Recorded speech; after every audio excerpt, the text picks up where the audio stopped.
Hello, everybody. Welcome to your boy, known as Jay, bringing you the episode number 2 of D313 at Speak, the Detroit Experience, baby. Joining me today to start off the podcast is, of course, my main co-host. You already know who he is. He's a Detroit fan, and the Eagles and Clippers fan for some reason. Mixed those two together, but we love them the same.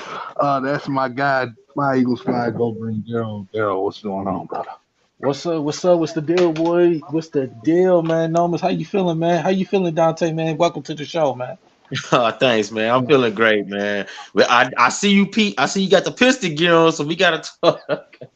Yeah, Y'all we might looking know for. them as a long time DV legend, one of the guys that I've been rocking with for a long time. Crazy as hell too. Look at the beard. I mean, come on now.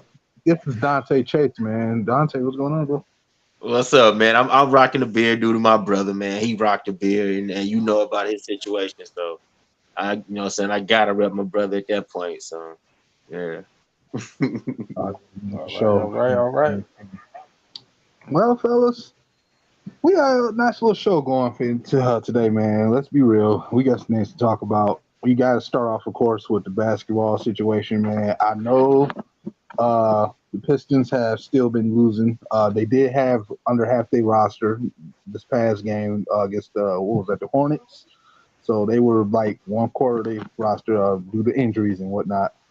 And they nearly could have won that game. And then, they had a game that they came back in yesterday against the Bulls, man. I actually thought they was about to end up winning after being down 20 at one point. And, the Pistons are still losing, but there has been some form of life. And look, Owen. I mean, here you go. Here you go. Look what he said. He ain't been here 2 minutes. Look, already. I'm at work. You already know who I'm talking about, Gerald. Man, I wonder if he got a job. What's going on, Owen? What's up, Man, Owen, what's man? up? What's What's up, up, Owen, on? man? This good. Owen, man, it's always good to have you out here, man, on the comments, man. It's all even though me and Owen go back and forth when in Michigan State and Michigan, man. It's always good to see Owen out here showing love, man, to the show, man. Yeah, You a for sure. state boy, huh? Oh I'm a shit! state. Go God green, go damn! white. Damn! Um, I'm a U of M. I'm amazing blue, bro. Oh man. right.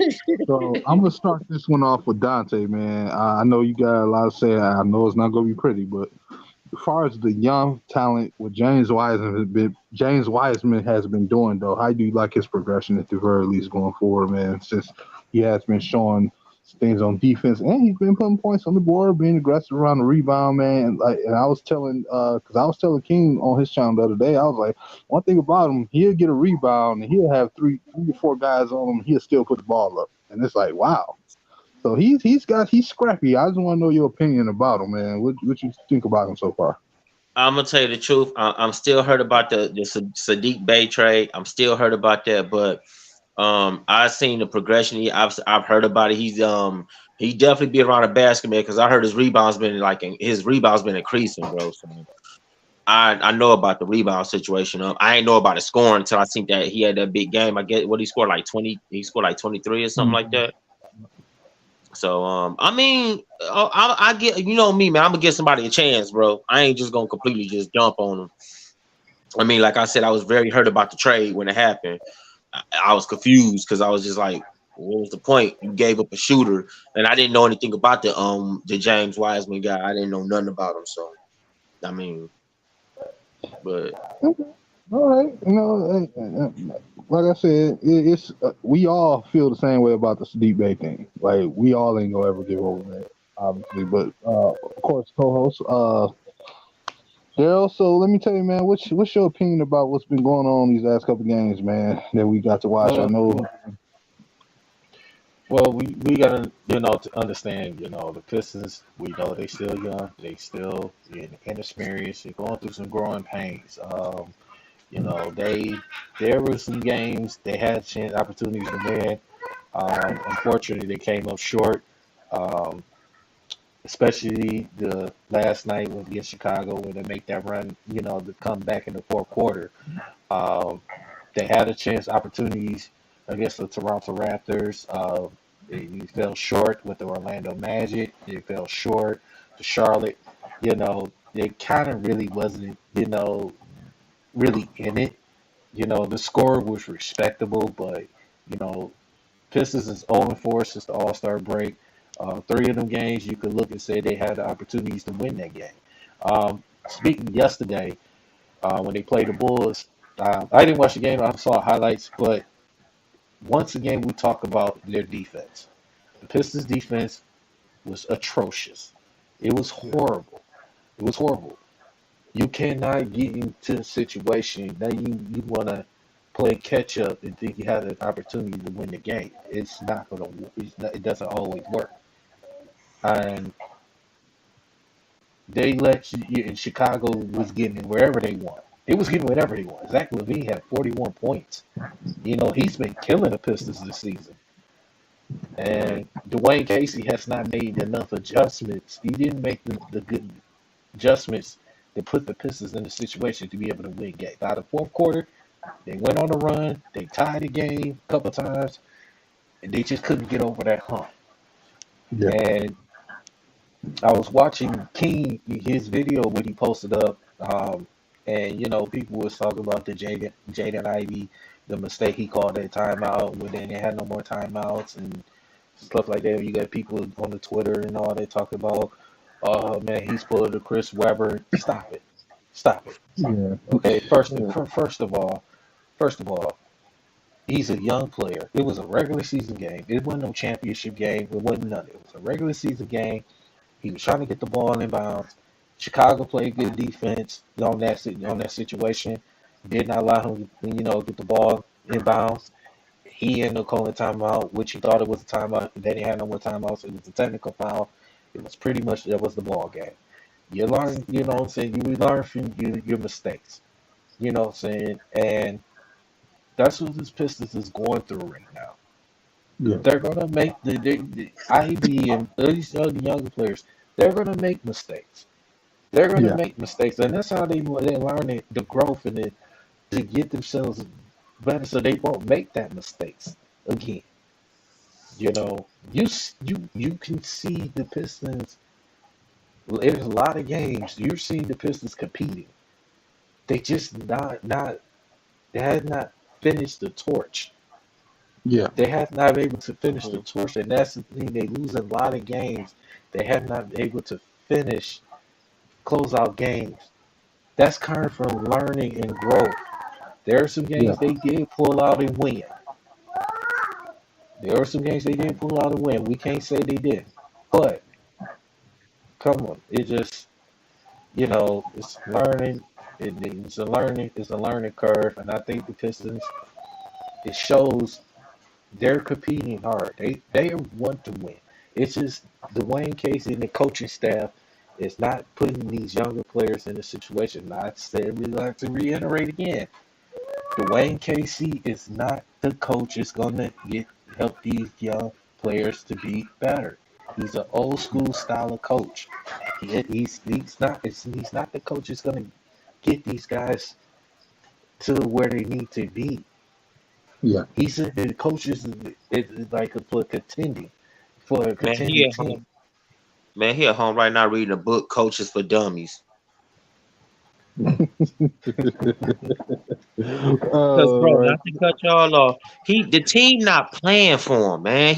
He got these 1982 schemes and shit don't work. Like, bro, you out here trying to run. shooting pop threes from wherever you. Oh, by the way, I'm gonna answer this question for Owen. He went to Country Day, bro. That's where he went to Country Day. No, no, no, Detroit no, no, Country no. Day. What Owen shouldn't say, we know Country Day. He's really trying to say Michigan because he's trying to rub it on me because I'm a state Oh, fan. okay. I figured that's what that was. And Yeah. so we got a new person in the chat. What up, Go Lions? Ain't seen you in a minute, homie. What's good, bro? I'm glad you can What make up, it. go Go Lions? Lions. Go Lion, man. What's up, man? So I want to basically piggyback off both of y'all. Here's the thing with Dwayne Casey. He's the type of coach to me that where his heart is always in the right place, but his brain doing something else. And that's the thing about it. I kind of wish that rumor was true, whereas like he may leave and take a office job with the Pistons instead and sit down.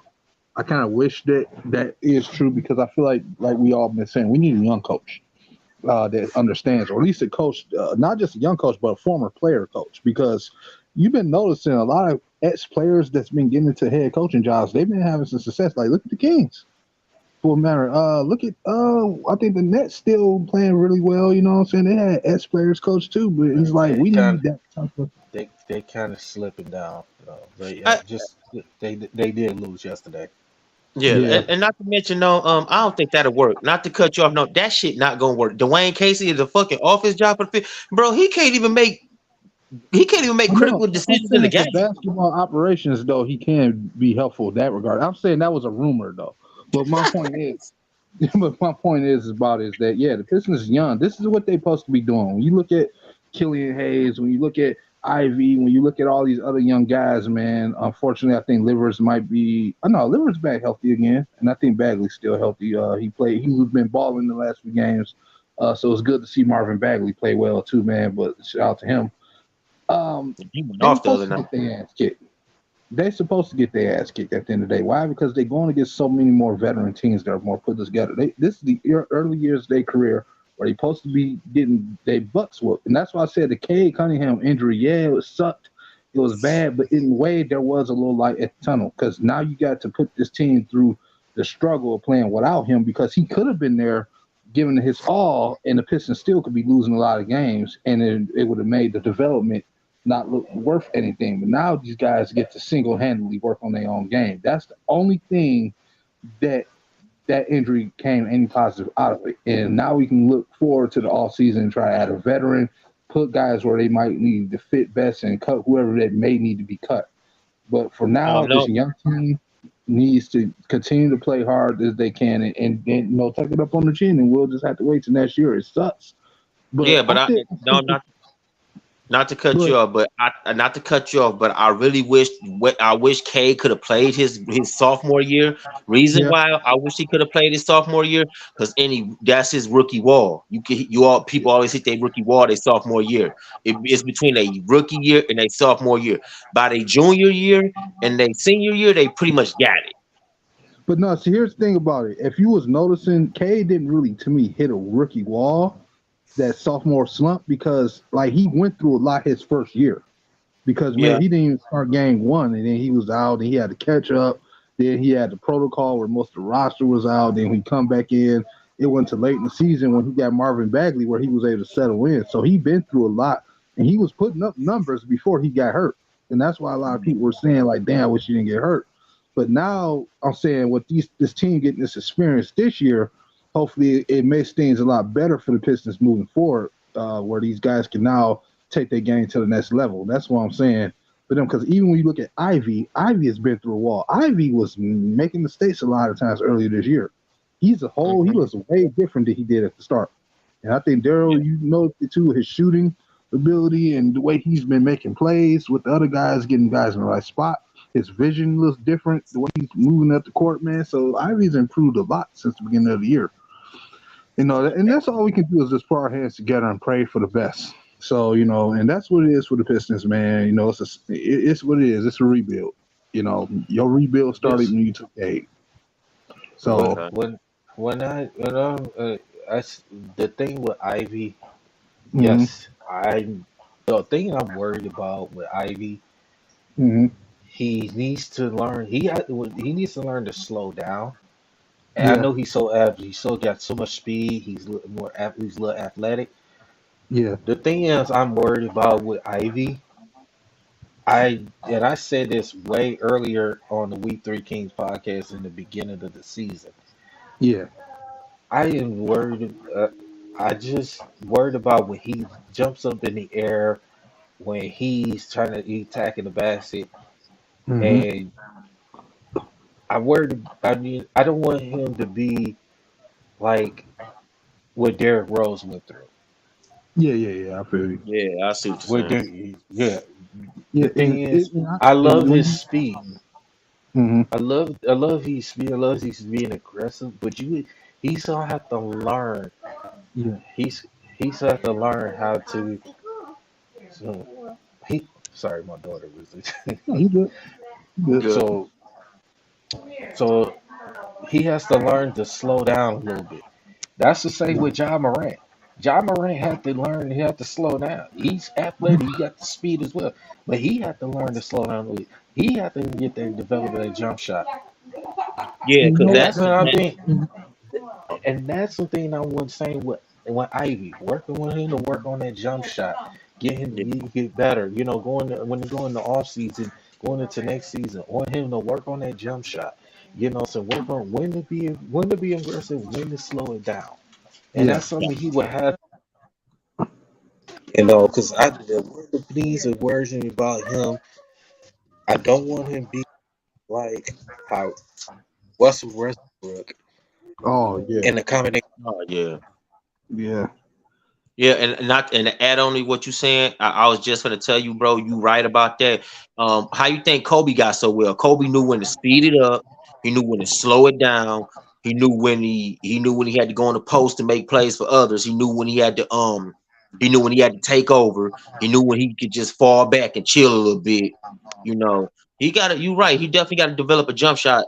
Definitely because that him Morant too. Because that trying to just bang on everybody is only gonna work for a short amount of time. Look at players like Damian, like remember Damian Stoudemire, players like him, players like Brandon Roy. Brandon Roy would have been a great player. He would have been the next thing to Kobe, but he got hurt trying to cram on people.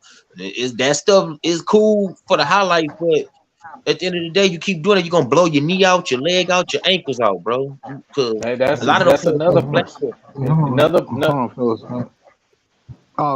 We got my guy Retro recap in the chat. What's going on, bro? Thanks for what's Oh, showing up, what's up. going on, Retro? brother? What's up, Retro Cap? What's up? He said Retro cat. Yo, I'm recap. somebody He gonna smoke kick my on ass. that. Retro recap, my bad, bro. He gonna kick my ass, bro. He gonna be like, what the Nah, hell? he cool, man. My guy from Baltimore. He a Ravens and Wizards fan, so he feel Oh, us. okay. Yeah, yeah. So. But yeah, I'm just What? going off what you were saying though. You is right. Players like because like I said, I seen a lot of players. I seen a lot of guards go out like that. They trying to cram on people, and before you know it, one of You them good? crams go wrong, man. Somebody ain't feeling it. They ain't feeling you ain't finna make a mockery out of them. So they could do some cheap stuff and they could undercut you. Yeah. And And the then you thing look at about another look. Go ahead, no. Oh no, I was gonna say real quick. The thing about Ivy though, I'm starting to see him slow down a little bit more than John his time, and I'm seeing so far his jump shots slowly but surely come together a little bit sooner than I expected. I think than when Ja was. Ja was just his rookie year, man. He just didn't give a damn, and I feel like He that was just was. running through the paint, just cramming. I think with the Pistons, they actually did slow Ivy down some. I think that's Yeah. that was the risk we knew we was gonna take when we took Ivy though. That was the thing. So, but go ahead, homie. When I was saying another player that was a highlight reel, and he had a knee problem, and he had to work on his jump shot. Person we just saw last night to drop 41 points. Zach Levine. Oh He's yeah. another one. Yeah, yeah. Another one. He But had I to think work he on that got his jump shit shot. together during the Minnesota days before he got to Chicago. I just think he got mature because he had a lot of vets around him too, talking to him. He had a lot of vets that was helping him. So Exactly. So that's the Yeah. thing. Don't worry about Ivy. I know he has a lot of time. He got a lot of years ahead of him. We just worried about we just younger. That's not my concern. So then I wanted to get into the fact right quick too. Is we still speaking on the Pistons. Their Yeah. defense. Their defense. Putrid. Boy, it's just sad, man. Just look at how Smell their like feet. defense and that the That's Pistons. what that's goes not to cut you off. That's what I was trying to tell y'all when I was trying to say they not playing for him. Offensively, yes, but defensively, no. Is not happening because they just looking at the situation like Now no. I will say, yeah, I would agree on that. Now I would say too that the Pistons, some of the players, they're not communicating on defense. They're not Yeah. communicating on defense with the switches, when to play the zone, play, man to man. They're not communicating on defense. And they're not boxing out like that. They should. I mean, granted, some of the games, it's like we was undersized. We didn't have the big man that we got. Some what we got now. But it's still no excuse that they not playing hard enough. On the defensive side, they're giving up way too. Pistons are second to last. They give up the most points in the league. They give up the most points Mhm. in the league. I looked at that stat. That say the Pistons give up 120 points a game. I believe That's it. dead. That's dead last. Yep. Yeah. That's dead last. So you give up that many points, you're not going to win that many games. It's No. as Yep. simple as that. And the Pistons are the only team in the NBA has not won. They're 0 and 10 in the Central. They had not won a division game this year. Everybody else, they have not won a division game this year. They're And 0 and 10 because you know what's funny? Think about it. Back in I say back when we had the bad boys too, because this is what I call them, the '04 and them Pistons. Them guys played defense. Like you wasn't even scoring 70 points. If you score 70 points, that was all you was getting from them. Like, and you got to think about it. We've been rebuilding since 2008, bro. Like, how long? I know we trying to fit pieces here. We trying to put pieces there. We trying to see if this piece don't work. We could just remove this piece. We trying to add a piece that may contribute to the team. But we're doing the same thing we did back in '08, and I feel like it's gonna keep going. Because they Bro, don't they don't they don't have a how can I put this? They don't have an identity. I don't know what I don't know. Next thing first they need to try to build around Cade. Next they're gonna have to try to build around Bagley and the other guys. Then that means you're gonna be trying to take guards out the situation. You already got you already got two. If when Cade come back, you already got two dual point guards that could play, two guards that can play together. You got them two that could play together. If when Cade come back, I believe this duo could be the greatest duel in the East, but is the defense got to come? The defense got to climb up. They got to find the inner defense, bro. but that's why you gotta add veteran help too that know how to play defense, man. That's Yeah, but part of shit, the they gave away half their veteran help. who did they give away? I mean, outside of the guys we used to have on the team for we were touring now, who we have? We They really no, I'm talking. Rose is like the last veteran guy they gave up, yeah, but well, he doesn't play defense. but huh? yeah, he didn't play defense. But you got to think about the Derrick Rose situation. He came in, he came in, and was to help him on the offensively. It was Yeah, to the point that Pistons was going younger, and they didn't to the point they didn't really need him. That's saying if you really look at the Blake Griffin situation. When the Blake Griffin situation, when they knew they was going, Pistons started going younger, they wanted to rebuild. Blake Griffin, yeah, he may give his advice and his veteran leadership, he's there. But at the end of the day, the organization, it's like we're trying to go ahead and rebuild and move forward. I And feel. so, what's up, Brandon? So what's What's up, up, Brandon? Brandon? What's Welcome to. up, bro? what up? What up? What up? Man, I So love you that got to, profile picture. yeah. So yeah. So you have to look at that. Like we bringing veterans in like we have now. These not the veterans that's going to help us help the younger players get them over. I mean, Corey Joseph. I mean, come on, man. Seriously, he's still on the team. Rodney And I McGruder feel is what you're staying. saying, but they got to have at least one or two veterans in there to say, "Hold up," to tell them, "Hey, you need to slow down." You need that, like you just like the result back to what you said about Ivy. You need that veteran guard to say, "Hey, my man, I like your game. I appreciate your game. but you might want to dial it back a little bit. You know what I'm saying? Try to create that jump shot. He ain't got that person jumping in his ear. Like, well, you need to go ahead and do. See, when you ain't got that, you your own mind. You saying, "Fuck it, I'm finna go out here and just do whatever." And but at least when you got a veteran saying, "Hey, fall back a little bit on that. Don't try to do that cram game all day because you're gonna run up out of there." That's Right. true. What What's up, Craig Jackman? What's up, Craig Jockman? What's up? Long time no see, bro. You all right? I know he like Flash. He in and he out, bro. That's my I ain't homie. lying, That's bro. another guy. He helped get me into the game. One of them Bro, shows. But yeah, man, I agree with y'all saying. It's like they just need to go out there and acquire like some veteran, like a veteran wing and even a veteran like guard or power forward or center or something that can really help put this team. Like they right? need leadership. Because And that's Yeah, if we had Rose would be still telling him, "Hey man, y'all need to play defense. Learn about the switch. If your man set a pick, switch off on his man. His man may be quicker than you, but stay with him.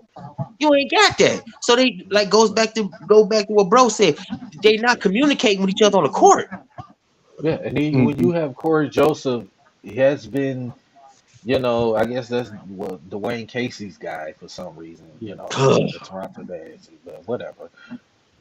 Corey Joseph has been a guy that's been right and been on the bench. I'm not counting on no Corey Joseph. Alec Right. Burke, don't get me wrong, he's been a starter and he's been a guy to come off the bench. But again, he's one of those role players. Yeah. What Troy Weaver has brought in some of these so-called veterans. I mean, remember the time he brought Jaleel Okafor? You know that didn't work. He brought in Kelly Olynyk. You know what I'm saying? Dang. That didn't really work. We got nervous as well. He agreed to a buyout. Yeah, So I he's thought no that longer might on go the work out too at the all season. I'm like, okay, that might exactly be what they need. He didn't work out. no, he didn't work out. Troy But Weaver. see, that's the thing. We got a revolving door here. Yeah, Some don't Yeah. work, we move on. But a lot of times they keep. This is what I think Pistons do. They're push the in it. Like, okay, I'm gonna give you a perfect example. And no one know what I'm talking about. Remember that Boban, what is his name, Bovanovich? Remember that trade? They had him at the face. We trying to get rid of this dude. People keep talking about we gonna give you this for this dude. We gonna give you that for that dude. But the whole time they was up there secretly trying to search for a place for Sadiq Bey. yeah. Oh So, yeah. Yeah. you see what I'm saying? They did the same thing. Hold on. They did the same thing with D Rose. D Rose, we trying to find out where they trying to move D Rose. But the whole time the trade was about Andre Drummond. Yeah. You see what I'm saying? It's that Yeah. smoke and mirror shit.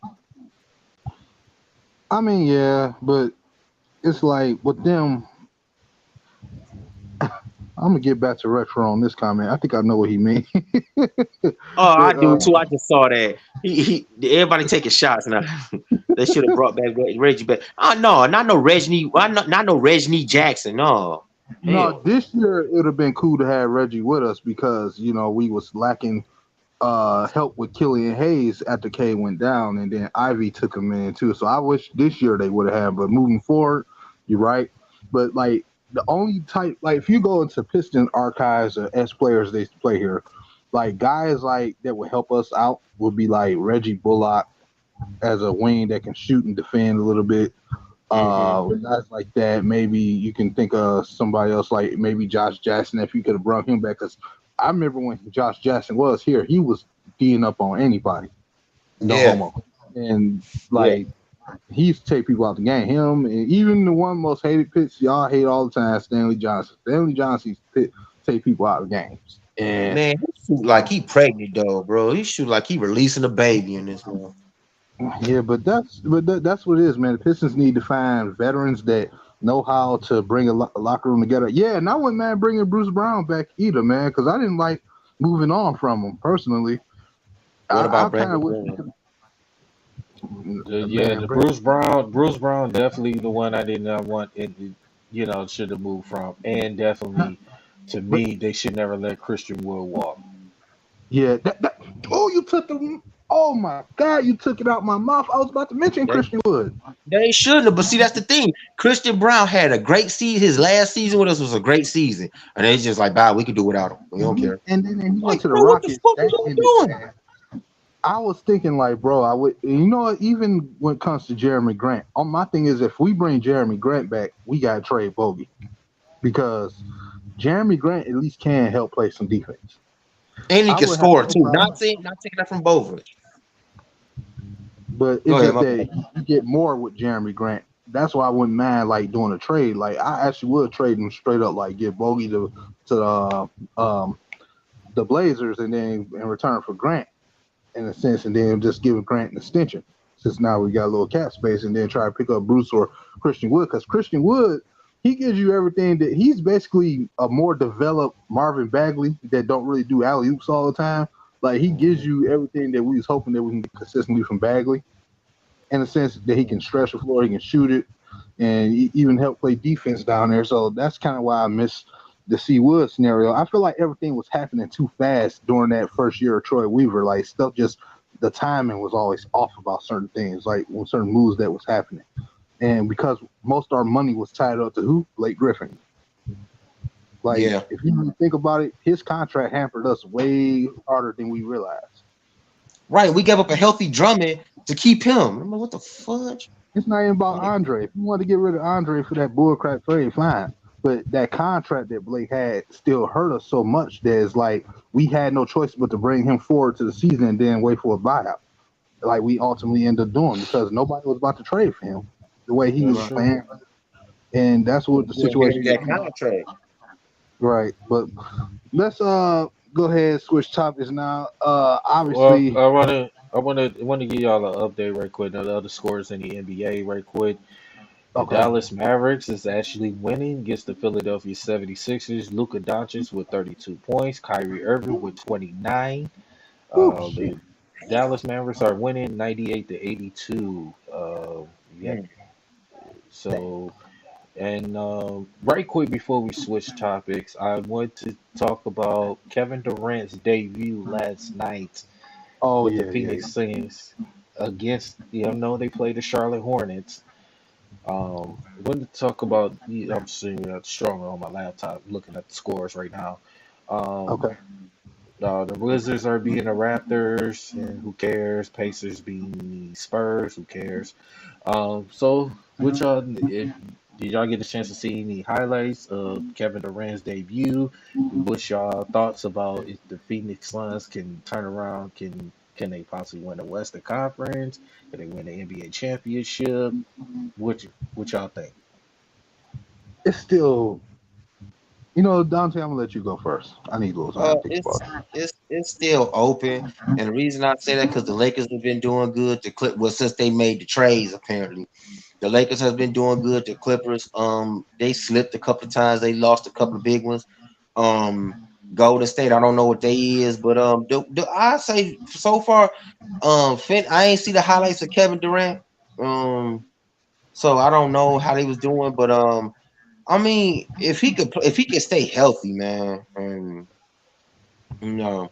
But I mean, they got a better chance. I really think they had a better chance to win it when they went to the against Milwaukee, and they just choked it away, man. Like I really think, but, Yeah. yeah. Kevin Durant had 23 points, 6 rebounds, 2 assists of his 27 minutes of his debut he played. Devin Booker did finish with 37 points with 7 assists and 6 rebounds. And Chris Paul, he didn't play well, but he had 11 assists, 2 points, and 2 rebounds. So, Or Oh no, he was just trying to show K. He was just trying to show KD that love. That's all that was.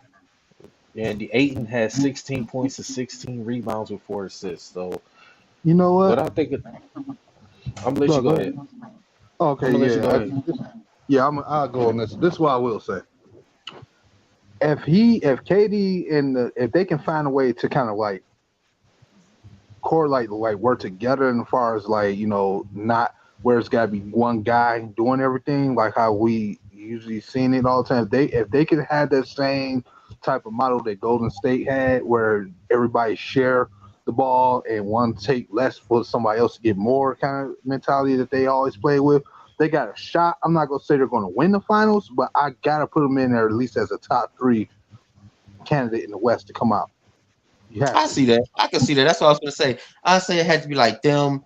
It had to be like Golden State. Them and then maybe like I don't know. You want to put Dallas might be the third one. Right. So I put them second. I'll be Golden State, Phoenix, and then Dallas. Yeah. I mean, unless Dallas just surprisingly knock Phoenix out, come to semifinals, or Golden State, but we have to see, man, because I ain't too big on KD, bro. No. So, yo, Daryl, you all right? Did he just leave? No, he ain't leave. He must have put us on mute for a minute. Oh, but yeah, man. Yeah. So I mean, you know me, man. I see Milwaukee coming out the East, though. You think so? I know so. Not trying to be funny, but you know what? The East is weird because the thing about the NBA season, man, when you get in that last 10, 12 games and then you get in that playoff time, that's when the noise really do start waking up because, Milwaukee to me has been real quiet this year. The talk of the NBA as far as the East go, to me has been Boston because of everything that you've been seeing with what's my man's name? I don't know who I'm talking about. Jason Tatum. Yeah, Tatum. So, the Celtics been more highly louder than the Milwaukee, but Milwaukee could edge out and possibly get there too. But that's what I'm saying. Boston, that's why I'm not to cut you off. That's what I'm saying. Boston, they making so much noise, but you see what happened last time. You see what happened last year when Milwaukee wasn't making too much noise. Remember, they was quiet. And then when they got to the finals, that's when they got loud. Yeah, but anyway, let's let Daryl get his point in there. No, he Well, I didn't get a chance. I didn't get a chance to, because I had to step away for a second. Yeah, I know. That's what I was saying. I wanted to let you talk. So before we change topics, it's a quick thing. Speaking of Milwaukee Bucks, I came in the last part y'all was talking about the Bucks and the Celtics. Speaking of Milwaukee Bucks, they are looking to sign Goran Dragic as of tomorrow because he agreed to a buyout with Chicago. So Milwaukee's added another piece. They added the pieces. You just got Jay Crowder over there. Now you talking about adding Goran Dragic. Milwaukee. Oh wait, Jay Crowder went back to Milwaukee? Yeah, he got traded. He got traded. He got traded. For who? Well, Phoenix traded him to Brooklyn, which he agreed to a buy. He agreed to. Brooklyn waived him, and he ended up signing with the Bucks. Smart move. Smart move. That's those type of players the Pistons kind of need, though. They need like maybe a guy like Jay Crowder or a Goran Dragic or something like that, something close to that. But anyway, go ahead, Daryl. So that's what looks like it's going on right now as I'm looking as I speak. So, far as with the Milwaukee, right quick before we change topics, as far as with the Milwaukee and Boston, I see them two teams coming out. One of the two teams coming out the East. And Philly, please, you can't never count on them. I don't care about it. B is not the problem. The B is not the problem. It's James Harden and Doc Rivers. I'm not even going there. Miami has been a disappointment. I can't count them. That was my preseason pick to go to the NBA Finals, and unfortunately, they just been a shell of themselves. Cleveland, I think they're a piece away. The New York Knicks, you watch out for them. They're gonna make some noise. I think they'll get out the first round, make it to the second round. Atlanta with Quinn Snyder's their head coach now. I think they're gonna be better, but I don't see them going that far. So like I said, it's between the Milwaukee and Boston. Them two is gonna be coming out the East. So the West is still wide open. I'm hoping my Clippers can turn things around and get it done. Get their first win with Westbrook tonight. Just Golden State. So hopefully they can get it together. No So disrespect, but I don't think they're gonna do it with Westbrook. Oh, man, I was hoping y'all would clash about this, man. I I don't know. think they're gonna Listen, do it with Westbrook. I've listened. I'd have been better off keeping Reggie Jackson for that shit. Well, I knew Uh, that was coming, but I knew that he was going. He been. No, I'm man. not I gonna. look. I got no disrespect towards Westbrook, but I've just seen him from leaving the Thunder when he had to do that shit on his own, practically, to getting around guys that's of his caliber or more and just freeze up. Like He'll be it's like fine. he. He'll be fine. He'll but be fine. We'll Daryl, see, man. yeah, Daryl, real quick, you ain't give your take personally about the KD scenario. Well, like I said, to me with the KD, right quick, I think I think Phoenix will be fine. They, like I said, people are talking about this. Oh, is it a title or bust? I'm not, like I said, I'm not going that far. And the reason why I say because they only play they in the regular season they're only gonna play like maybe 20 games Yeah, together. And then you got somebody preparing for the playoffs. It's gonna take time. You know what I'm yeah, saying? Not saying they can't win a championship. Not saying they can't because they obviously they can have a chance to win to go to the finals and win a championship. But right. at the same time, when you especially doing a trade, sometimes it takes a little while to develop the chemistry, especially playing with other great name superstars. Yeah, Somebody yeah, when I mentioned to one of my coworkers, they brought up talking about Rasheed Wallace when the yeah. Pistons That's what I had was. mentioned too.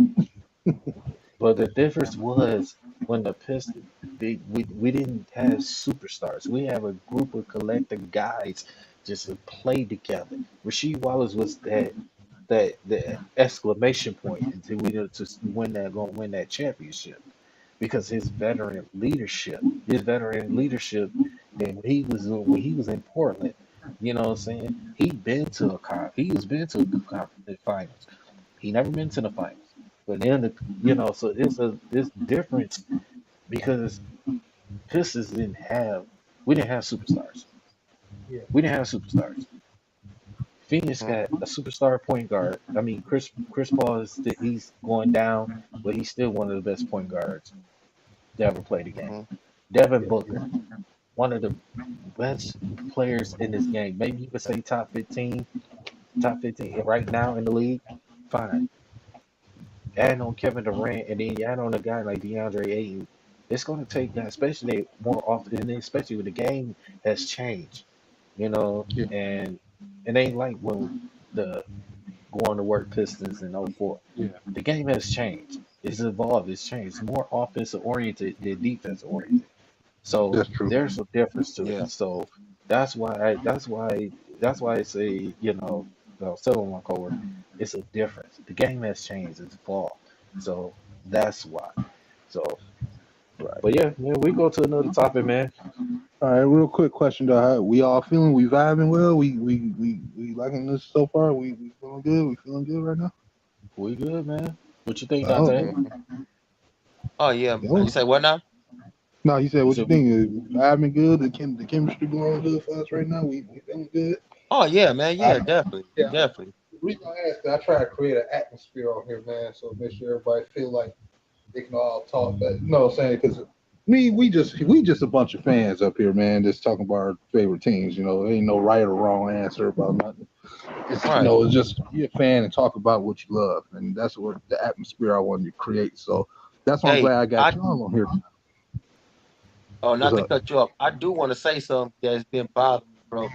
I don't know if you saw my last podcast I did when I talked about this dusty ass Lions fans and the Detroit Lions thing, talking about would it be sexy if we got a kick? A kicker. Yeah, but it was the way the person worded. I was like, that was stupid. We actually go talk about the kicker in a little bit later on the show. So just Oh, hold cool. tight. Cool. Oh So no, you good. but so I'm gonna get to the situation with Jalen Carter. As y'all know, he's been one of the hottest names pretty much since the beginning of 2022 down there. since the Georgia won the last championship. Guys to watch as a defensive tackle. We expect this guy to do a lot of great things, but as we know, it's breaking news that he has some arrest warrants attached to his name now, and I believe he got pulled from Indianapolis from the combine. That he already said he wasn't going to perform in, and they trying to say something about involving the accident that happened that killed a couple of Georgia schoolmates or something like that. So that obviously doesn't look good. I don't think that's saying that he did anything wrong or anything like that, or he's going to jail. But it just because his involvement, it might have had some kind of precaution with that. Like, what's y'all opinion about what's going on with you, Daryl? We'll start with you on that one first. I'm gonna say, to be honest, I haven't got a chance to read the whole situation about the Jalen Carter. So it's just unfortunate for a guy, you know, a guy like him that's going through that. Yeah, Um, and for my understanding, I'm actually reading up on it now. yeah, They said he's, you know, he's been known. They say he's been known for, you know, reckless driving yeah, before. So um, it's just unfortunate, man. That, you know, situation, the people that lost their lives in the crash that happened. Um, I gotta say this, man. You know, it's not. What are you? What is the purpose you speeding like that and racing and like that for? You know, what is your purpose?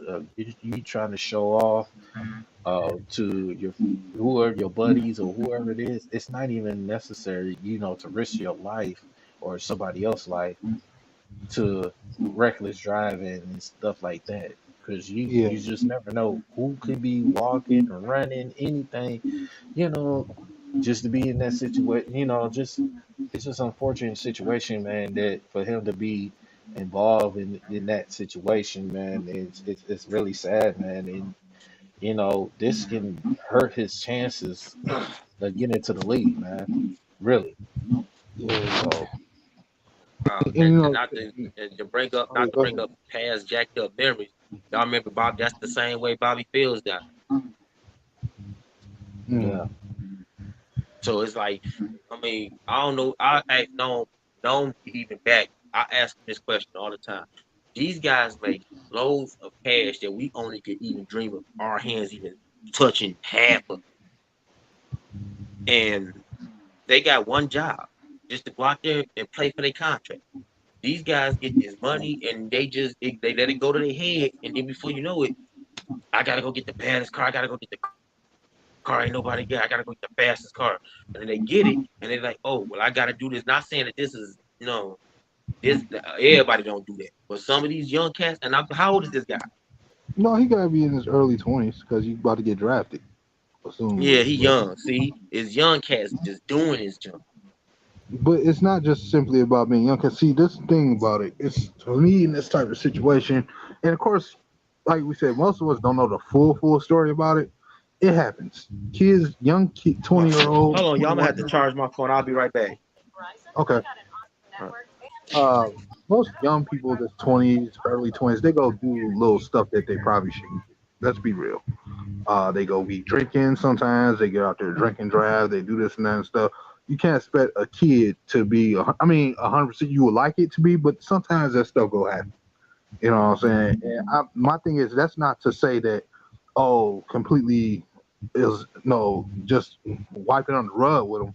If there's consequences that he has to face, he has to face. But it's just like if it's a chance that you can still draft the guy and he can still play. And me as a fan, I'm like, I'm not gonna turn down somebody who got a little smudge on his record because I don't believe in doing that. And if you're talking about being high character, then you should prove it by helping young men like Jalen Carter or the Micah Parsons of nature. Screw him though. Get over their problems and the little things that may be on their record. That's like you have guys that had character issues that came into the league and freaking were some of the best people to end up becoming some of the best people in the league as far as influence goes and living the right life. So for him, I just hope that this don't end too bad for him. Hopefully he can still get drafted and have a career, but he got to get it together, man. Like these young cats, these college, they gotta make better decisions. And some of that start at home. You about to get drafted. You don't put yourself in a position to hurt your future. You don't do that. You know what I'm saying? I know mistakes and accidents can happen, but you have to protect yourself because no media outlet is going to protect you. Your family ain't gonna be able to protect you when you in these type of decisions. It's on you. As a young adult, you gotta know what decisions you're making. And I think that's something he's gonna have to learn. Hopefully for him that things can work out, but we'll see what happens as far as draft night go for the Lions on that end. Right. So I mean, it's just unfortunate, man. So from what I'm looking at now, and he's saying that he was booked on pair of misdemeanors last night. It was released at 11:49 p.m. after posting a bond of $4,000.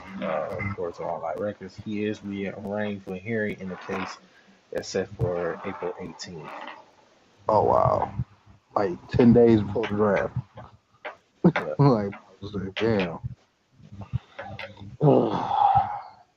They said the county solicitor general's office is handling the case with very new evidence, and it's unlikely Carter will face any additional criminal charges. Oh. Well, some people try to compare it to the Mozzie Smith scenario too that happened months ago. I mean, like I said, we go see what happened draft night. Is he gonna be able to get drafted and move forward with his life, and or is it gonna come back up? You know what I'm saying? Like, the rest of it's up to whatever the legal business. But if the football side says he can get drafted and he can play, I'm not gonna sit here and say not get him. And I think we both on the same page for that. I don't know. Yeah, yeah, We both. definitely. Yeah, I definitely agree with you. Yeah. I wish him well, man. So, Yeah. but yeah, man. But um, yeah, that's all much I had to say, man. Like I said, just that's we learn, who we learned from this, So And now it's time to talk about some happier, cooler things. There, I was trying to wait for Dante to get back. I think he said he need to stay on that scenario. So, ready to get this other part in, man, because the Lions just made a hire. Yes, I want to say yesterday. yeah, John Decided to Fox. hire former two-time Super Bowl coach John Fox to their defensive staff. He will be Yep, taking over the role of Don Capers when he was here, yep, which that's something we needed because we felt like it sucked when he left last all season. We like, man, that experience is much needed with this young coaching staff. yeah, Talking about 30, 40 years of coaching with this gentleman here. yeah. Your take And that on it, was a bro? good hire. It was a good hire, and it was a good hire. So he brings that defensive mindset, and it showed out when he was coaching, when he was a head coach of Carolina Panthers, and I forgot what the other team at that point right now, but Denver Broncos. Denver Broncos. That's right, because he did get a Super Bowl with did he get a win with Denver Broncos or He never won a Super Bowl as a head coach. He just played in two. He lost the one to Tom Brady in 02-03, and then he lost to, he got destroyed by the Seattle Seahawks. right? Because I think Gary Kubiak was Gary Kubiak was the head That was coach the one that when won. they won. Yep, That was last year. yep. Yeah. So, but yeah, man, be having John Fox on our staff, man, and it was a great hire, and I love it. They can help bring, like you said, that brings that defensive, mindset to help you. Like you said, we bringing these veteran former players on the coaching staff, bringing Dre Bly in, man, so for our corners, our defensive backs coach, what I'm saying, bringing him in to help these younger guys, man. Um, like a Kirby Josephs and Amani Warrior, and Jeff Okudas, man, and what Dan Campbell was talking about on this press conference, um, for well, he was at the combine. Yeah. He's bringing in these ones is bringing in the right want to bring in the right staff Yeah. to get this team to succeed. He bring in guys that's gonna get these players in the right direction. And I believe fully 100% what Dan Campbell is doing. Him and Brad Holmes, they've been trying to build something that we haven't had in a long time. And like I said, I really like it. You know, we could take it to moving forward, going into this off season. We got free agency. We see who we gonna resign and who's gonna be gone. And that's it. We building something, man. So, um, but I like it. I like the hire. I like it. And let me tell you too, the other good part about the hire is we only talk about what it does for the players, but you gotta remember something. Last year, you could tell they was missing Don Capers because when they were going through times, at times they were known to blicker a little bit amongst each other, as you probably figured they would, being a bunch of young coaches.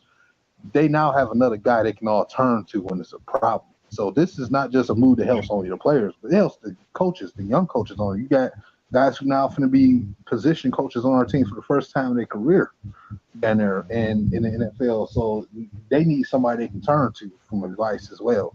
And this is not only that, this is a guy who also can be helpful on the offensive side of things too, because like I said, he was a head coach for a long time in his career, and he's called games as a head coach, and he can even tell them things about stuff. It's like, so it's even for that matter, and it's like, man, I forgot all about him, man, because what I'm saying, I was like, man, we need to bring in somebody like Matt Nagy. I was interested in him and Steve Wilkes for the same role, and I forgot all about a guy like John Fox.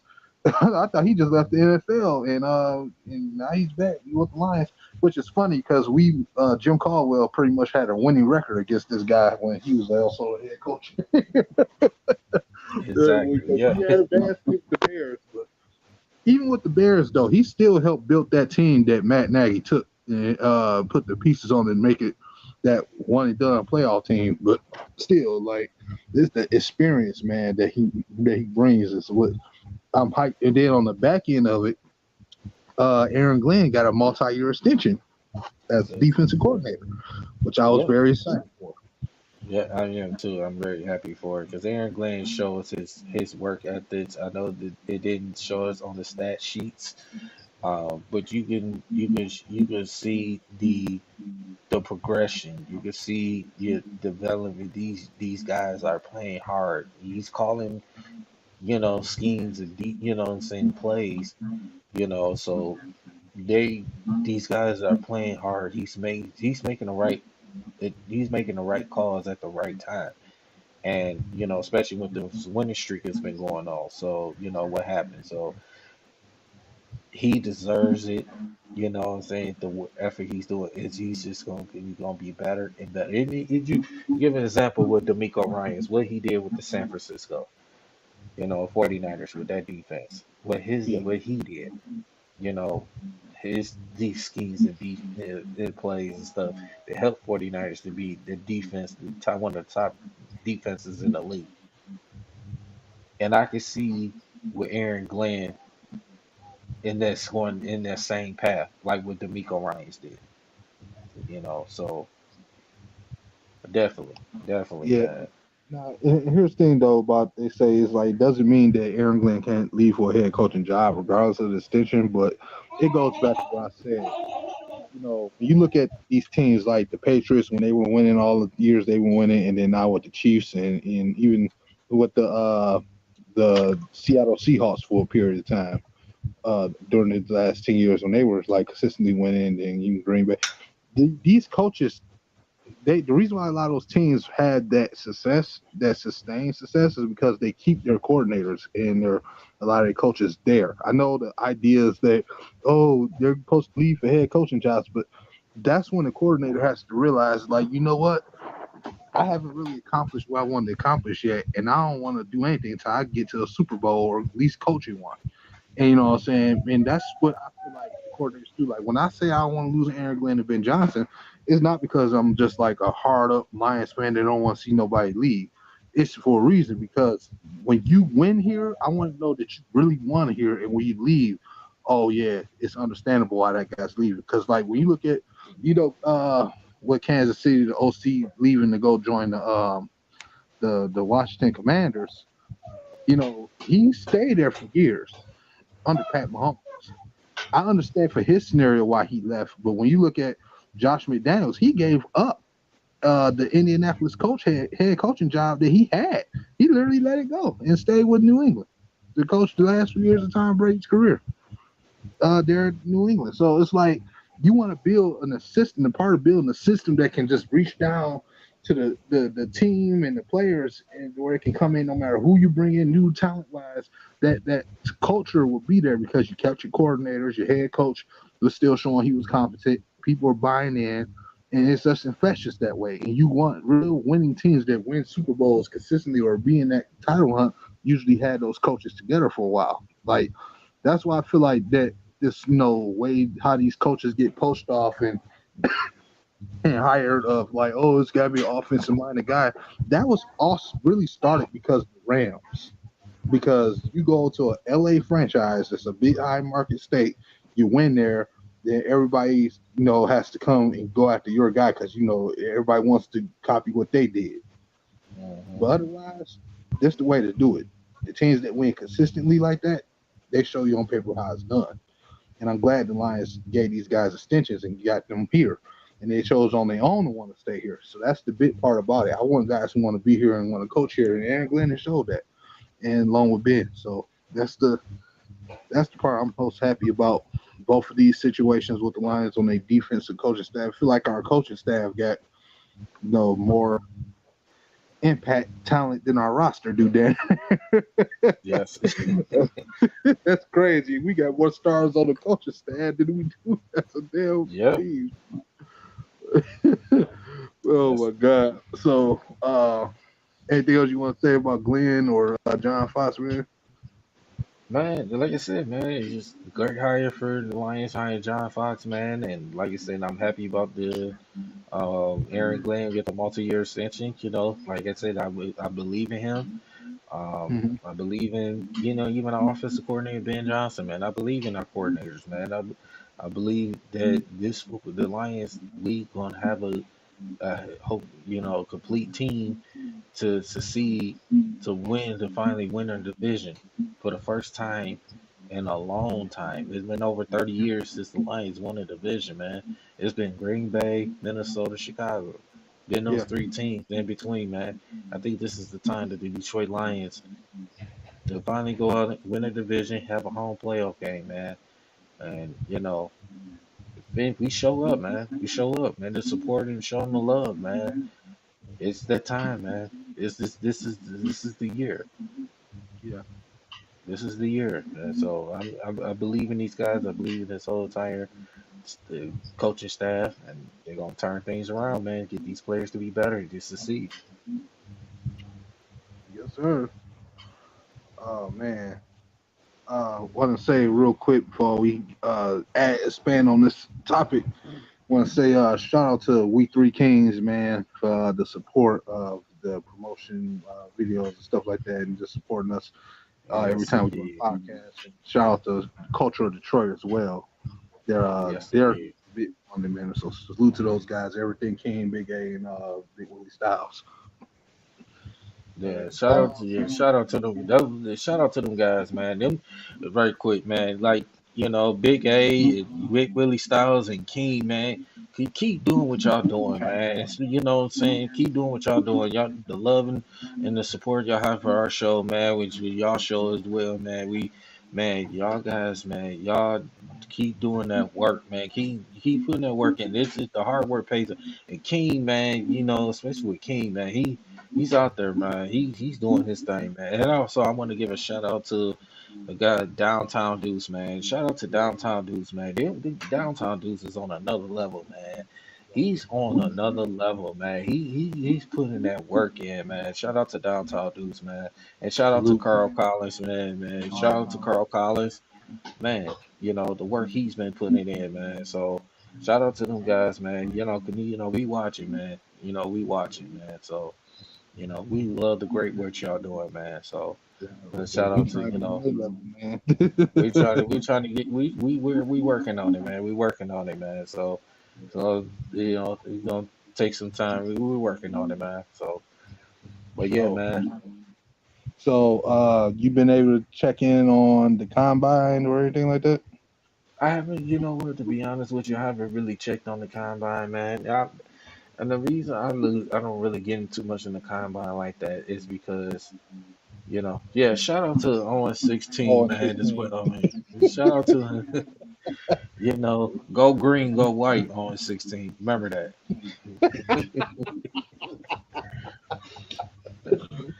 That boy talking about he got 2 jobs, man. I don't know, man. Acting like Tommy, man. He, he was able to get to that game with y'all that time when he would he was able to come on the show. I bet if I streamed 7 days a week, he would not be able to still come on the show. Monday to Sunday. Like, man, you really Right. tell me one day you couldn't get to go on the show. I was at work. But yeah, Yeah. man, I feel you on the combine. It's really just drills. And what, like, to me, what do they show? Like, it's just you go around, you do a couple of drills, and then it's like, okay, a lot of people because they ran fast on the 40 or something like that, and they did a bend or a run around the cone thing really well. All of a sudden, now this player out of nowhere just being like a day 3 pick. Probably to like, oh, you gotta get him in the top 5 because his 40 time was 4.2. This, like, what? Where is this coming from? Up for 40? Right. You know what I'm saying? I'm not hating on Jacksonville fans or nothing like that. I think Trayvon Walker can end up having a nice career, but bro, he and that other linebacker, white guy, I can't think of his name. I think his name was Trey something. I forgot what his Hmm. name. They came out of nowhere last year, and I'm looking forward this year. Like, I know, some of these guys that's athletic go show out. You already know somebody gonna have a great 40 time. Like, I'm waiting on Will Anderson to have the fastest 40 in the damn game. I'm just waiting on it. So, we Yeah. go try. No, I go ahead. just really the combine, man. It's just not really because to me it doesn't really like to see the guys that they jump ability. They're 40, the 40-yard dash. These guys, in positions, receivers, can they cut, make good moves and stuff like that. But it doesn't, it's nice to look at it, but at the same time, it's like it doesn't determine the guarantee or this guy, we're gonna draft this player. You know what I'm saying? Or we're gonna get this guy. It just isn't guaranteed that, you know. Right. Let me open y'all mind to something though, real quick, because I wish they could do it like this. How they could do the combine, right? I get it because it's the sport's so physical, and even people get hurt at the combines and pro days somehow. Like, they'll be running, and then maybe they take a wrong turn, they hurt, they blow out. Like with David Ojabo last year, somehow he got hurt and he missed most of the season of his rookie year. Um, I wish they could do it like how they do in OTAs, where all the prospects kind of do like not just drills, but like actual football based drills and judge them based off that more than just like your basic athletic drills. Like, okay, like you go have linemen going against D linemen consistently, and they judging who showed the best pass rush move or what have a quarterback throw a pass in a route where there's a one-on-one with a DB and then see how to receive. I wish they actually did the combine like that, where it's like an OTAs type of setting, if that makes sense, Yeah. where I, where the GMs can go out there and because basically like that's why I love the Senior Bowl usually a lot more, because you basically training your group of guys you responsible for on that side of your team versus the other coaching staff. Y'all putting them in a basic NFL game setting, and y'all got them practicing during the week where the seniors get to be in actual like guys who ain't never played with each other before. They get to line up on the O line and get to line up with the practices, work against each other, and they actually have the game where you can see a little bit of sample size of what they could do, give or take. And won't see, they still may not look that great in the NFL, but at least you get a chance to see their tangibles up close. And I always wish the combine was that, because this crap it's just a distraction for the next part of this topic that we're about to get into.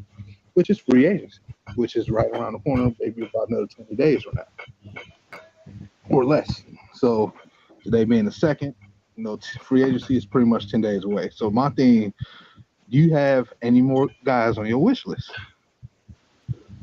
Um, far as I would, especially the linebacker position, especially. Um, I will hope, it's my guy TJ Edwards. I would hope we get somebody like, like him. Mm-hmm. Some people say Bobby Wagner. I don't, I would love to have Bobby Wagner to come here. You Yeah. know, that's just as far as linebackers.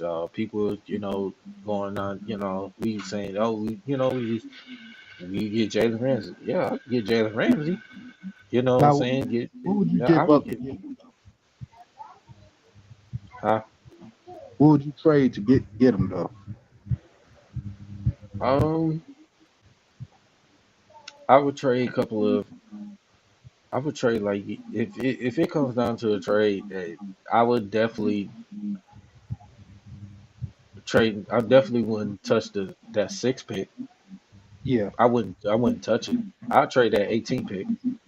I'd trade that 18 pick and then maybe like a couple of the second round and third, a couple of second rounds. You go ahead and go to get Jalen Ramsey. So that's how I would feel. I wouldn't trade that six pick. I'd trade that 18 pick. That's interesting. That is so interesting, man. Because it's like I almost caught myself saying the same thing. Like, damn, what if we just trade 18 straight up, and maybe like a future six or something like that? Like, because the Rams could do something with the 18 pick, like trade it down some more and try to add more capital for themselves, and then or they could just take the best player available. But it's just like, damn, even though it's Ramsey, because it take with this scenario, it takes me sort of back to Khalil Mack, but different. Because everybody was like, we should have gave up them picks, get Khalil Mack, but then it's like, no, you don't want to give up your draft picks because you still, to me, trying to load up this team because we got so many holes. I don't know, simply just Jalen Ramsey hits by itself coming on that defense. Yeah, he make an improvement, but you don't got that much cap space to really get any players around him. And then on Hmm. top of that, you still kind of need picks to fill in some of the obvious holes of the team. So it's kind of hard.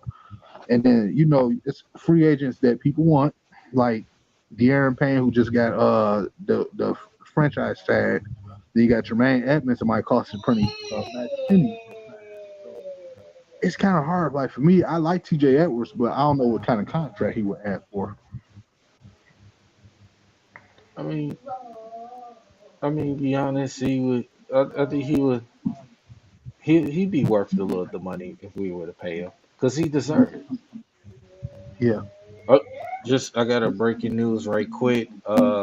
UOD's Mercy's and Antoine Davis is 6 points away to break the all-time NCAA scoring record.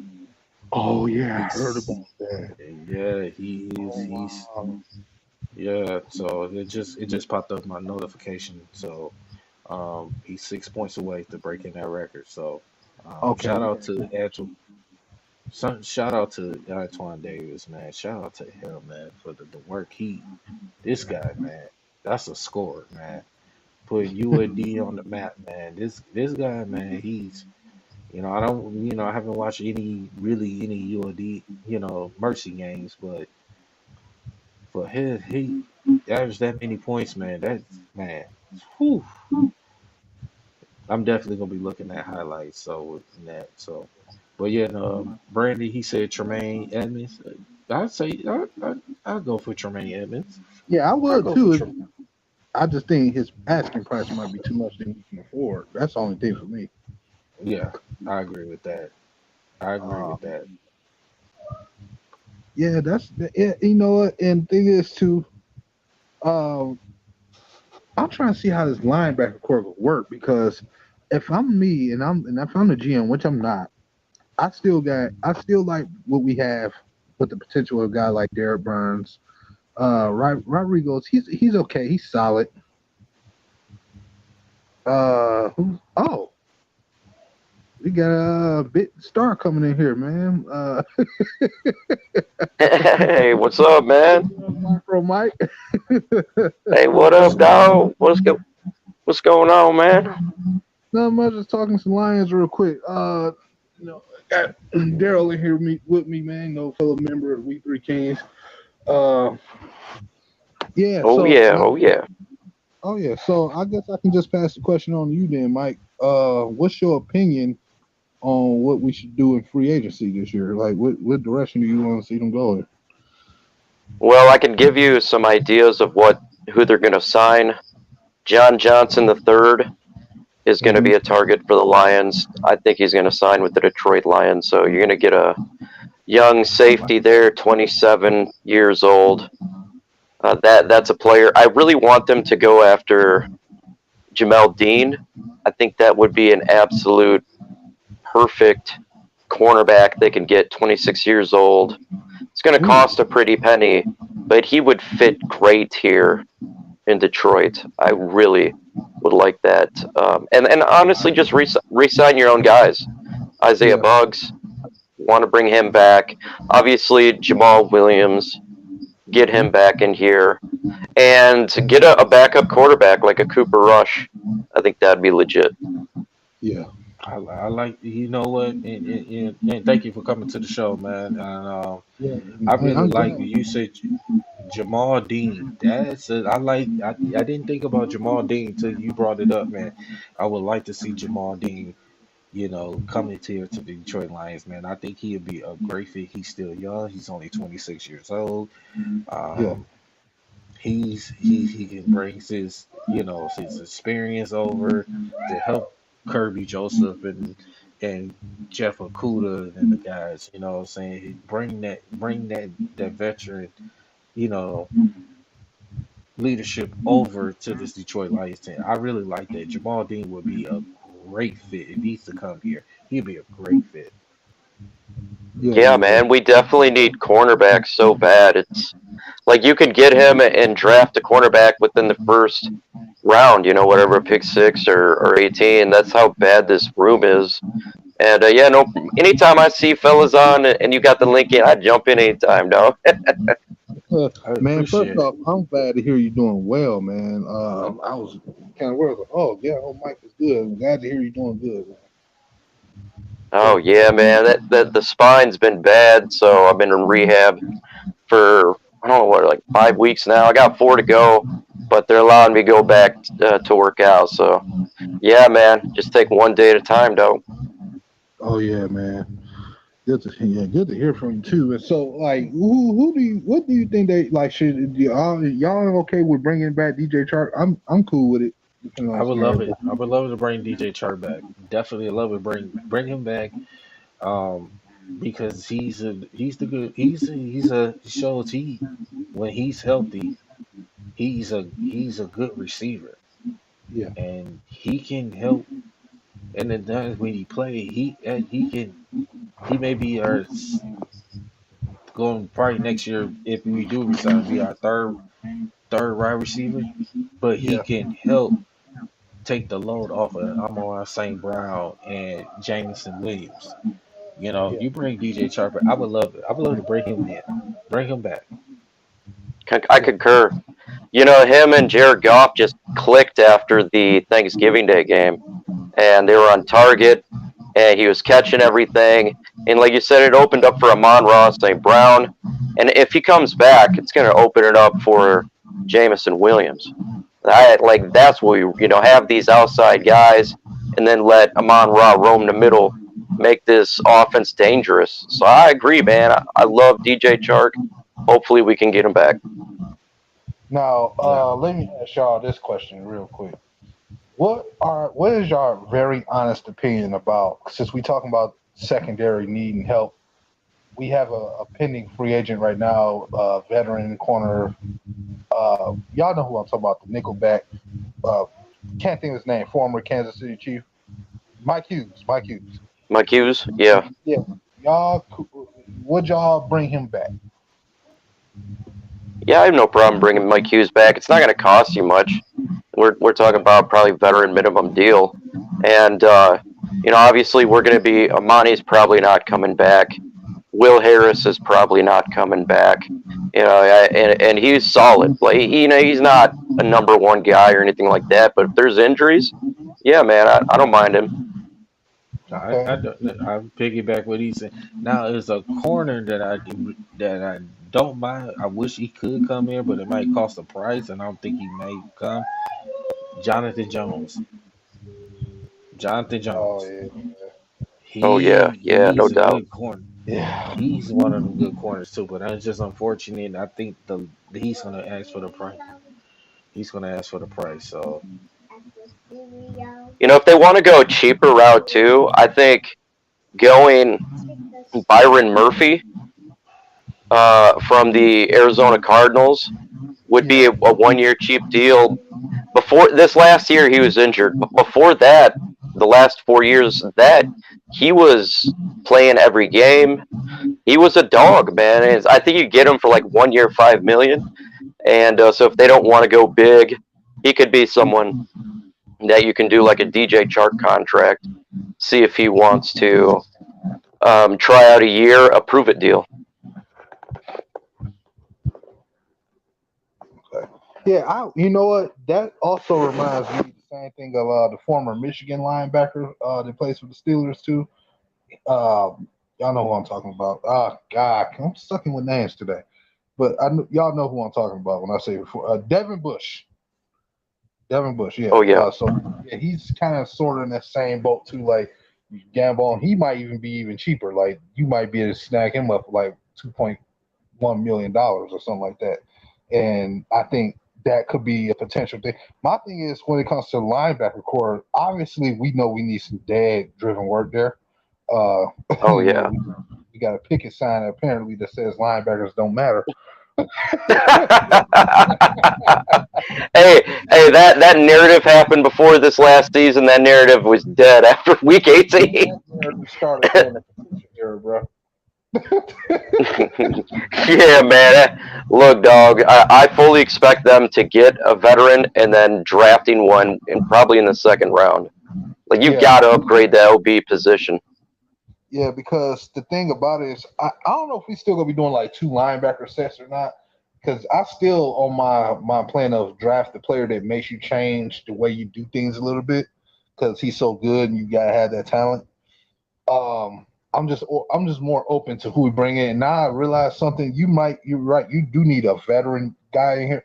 I wish we could snag Wagner up. I would pay him like a 2 year deal with 25 mil across 2 years or something if we could, man, because he could come in and just flip everything upside down and then bring a young guy. Like I wouldn't mind bringing in Drew Sanders. I wouldn't mind Ivan Pace. I wouldn't mind a lot of linebackers in this draft to come in. You know what I'm saying?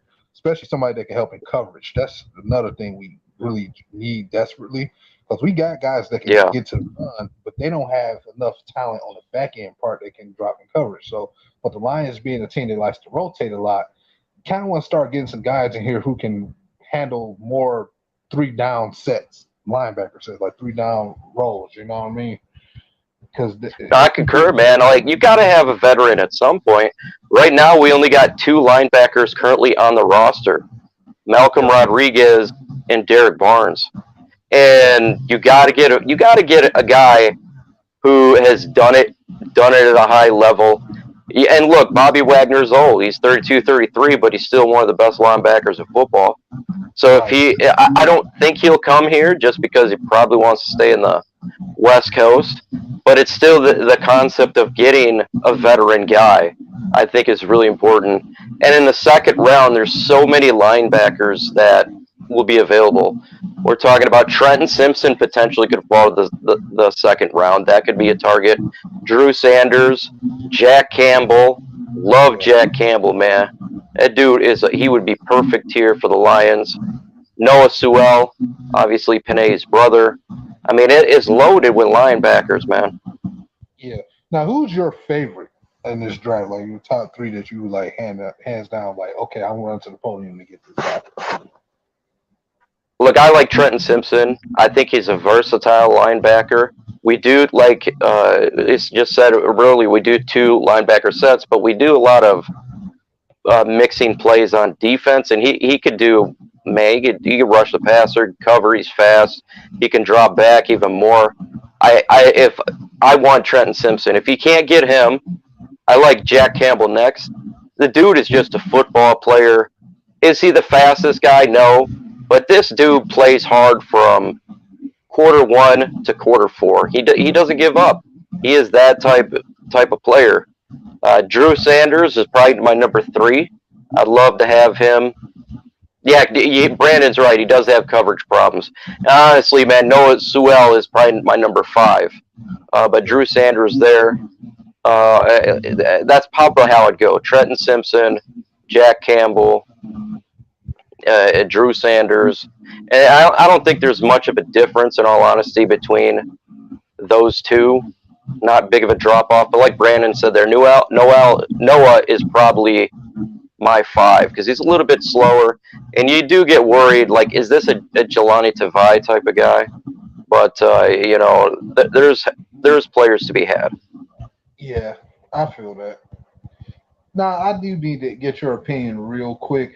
We already touched on this topic before you came in, but what's your opinion? What's your viewpoint of the whole Jalen Carter scenario? First, I'm an individual that likes to see the facts first and not just jump to conclusions with not the whole facts out there. I think that's really important for everybody, is just step back and let this thing play out. But my question, and this is a legitimate question, if he saw his teammate get in a car accident and instead of stopping and helping out, he decided to leave, that is a major problem. If he didn't see it, I'm not too worried about it, but that would be the question there. You never leave a fallen soldier behind. I believe that in the Army. If you're in a firefight, you stay with your battle. That's what you do. I mean, just as a human being, Nomis, if you've seen a car wreck and you're just driving and some person that you don't know, they just get in a car wreck, I bet you $1,000 you'd stop and try to help out. Same with 99% of the people out there. So, like, if I'm your buddy, I see you get in a car wreck and I'm like, nah, skip it, I'm leaving. That's pretty foul. But we don't know. And I just want to stress that we don't know until the facts come out. But I'm not too big on the legality. It's more of that. Did you leave your teammate behind? Did you see it? Or if you didn't see it, I'm not too upset. Right, and that's really what it comes down to. It's not about they got into the accident so much. It's more, did you do that part? You know what I'm saying? That's what it is. Now, I agree with you 100%, man. Like, if his name comes up clear from that, I'm still in voting for getting the guy if possible. But other than that, if he did, I can't really get with that. That's a bad sign. So, Owen says about 2-0. I destroy that guy's name. I do like him, but the problem is he's a little bit. I want a bigger linebacker. We got like Malcolm Rodriguez, who's a little bit smaller. So I'm kind of looking for that bigger guy a little bit. But like, if push come to shove, if everybody else is gone, I'd take a peek at 2-0. But I'm looking for the bigger guy first. Okay. So let me ask y'all a question, man. With us assuming that Monty might walk and Will Harris might walk, who's the third person on your list on this team that you think might be getting X'd? Outside of the possible big Romeo, I don't think that's up there. Well, I could give you an update right now. Big B is not getting axed. I was told yesterday he's going to take a pay cut. He's going to stay with the Detroit Lions. They like him, but he's going to take a pay cut. Okay. Romeo Okwara what I'm hearing is Romeo Okwara is the one they'll get cut over Charles Harris. They like Charles Harris more, and his cap is less. So if they're going to probably cut one of those guys, it's going to be Romeo Okwara. Okay. Oh, yeah, it sucks. I mean, I get why they had to probably cut him. It just because I watched him work really hard to get to where he got, and that injury just kind of came at the wrong time. It sucks for him.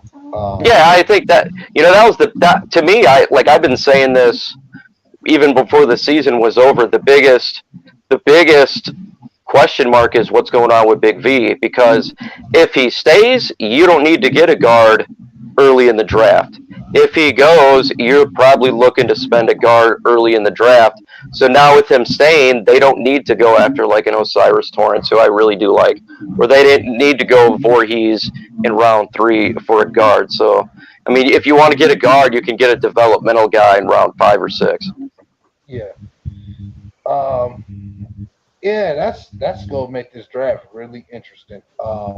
So what's your take, Daryl? Do you think like is anybody else you rather see get cut from this team? Like, is there anybody you want to see? Um, I had to come back on for a second. I had to step away. Oh yeah. So who do I want to see? Get get released. And, um, to be honest with you, um, it just to be honest, it's probably a Warrior. I'm saying outside of Warrior and Will Harris and Romeo, it sounds like those would be getting cut too. So I'm just saying like outside of those three names, who else is anybody you feel like didn't produce enough? It has to go. It could be on either side of the ball. Um, much as unfortunately I like him, but Justin Jackson. Ooh, that's interesting. Justin Jackson. I just think he didn't You know, show one enough. guy, yeah, you're right, Yeah. man. You're right, man. Justin Jackson, that's an interesting one, bro. I actually like that one. And if you do that, do you think that they would go draft a running back then? Because then you're talking about just Swift and Jamar Jefferson's the only one currently on the roster, and Greg Reynolds. I like Reynolds. I like Reynolds, but I don't think they're gonna keep him. Um, but the biggest thing we gotta see, I'm assuming Jamal Williams is gonna resign with us. He's gonna resign. Um, like Dan Cameron said on this conference when he was in the combine yesterday that you pretty much saying DeAndre Swift is not really going anywhere. DeAndre Swift is he gonna put that he already preached about DeAndre Swift gonna put that work in. He believes in him. Um, and I believe in DeAndre Swift, and of course, sure, I'm saying y'all fellas believe in DeAndre Swift, and I believe he shows when he came back from his injury, he was getting better. He was getting better. The production was going up. So definitely, can't retain. Like I said, you signed Jamal Williams. Then with DeAndre Swift. I like Reynolds. I do like Reynolds. So, well, I think we should. I think we could go for a running back, maybe in the 5th round, 4th round, 5th round. It's but I Oh, think Justin Jackson should be the one to be gone. now there's a player that I think on offense that could be X'd. To me personally, it may come as a shocker. I'm not 100% comfortable saying X him, but I need to see more from Josh Reynolds, man. I know he had some injuries. I was expecting him to perform a lot better last year. I thought he would have outplayed Chark because of his connection that he already has with Jared Goff for the longest. And I was like, it's like I don't want to cut him off the rip because it's like he still thinks he's kind of like the leader in the room in a way, where he's like the glue guy, but it's like at the same time, I feel like we could bring another veteran here that can give you the same kind of thing. So I was sort of up in the air, and I'm like, his contract, that I would like to say the extra money from that, but it is what it is. It's not something that I'm trying to force, but I don't know. Maybe y'all cool with him, maybe y'all not. Not really. Uh, We could get somebody better. Um, we could get somebody better to just help out. That wide receiving core, the veteran. Yeah. So yeah, we definitely. I mean, he falls us, he can go. Um, What's your take, Mike? Yeah, it is mine. And I was talking to my wife real quick. I'd like Julian Aquara to be gone. I'm tired of the lackluster work that he does. Him and Austin Bryant, I feel like it's time to kind of move on from there. Those Yeah. guys haven't really done anything, and I'm tired of the injuries. I'm tired of the lackluster play. I don't know if they'll cut him. Maybe that's like a 53-man roster thing, but I'm kind of fed up with that with those guys. Yeah. That is getting annoying, man. Like every time, like it's like a loophole. They start off hurt and they play, then they get hurt again. You don't hear from them. Like, bro, come on, bro.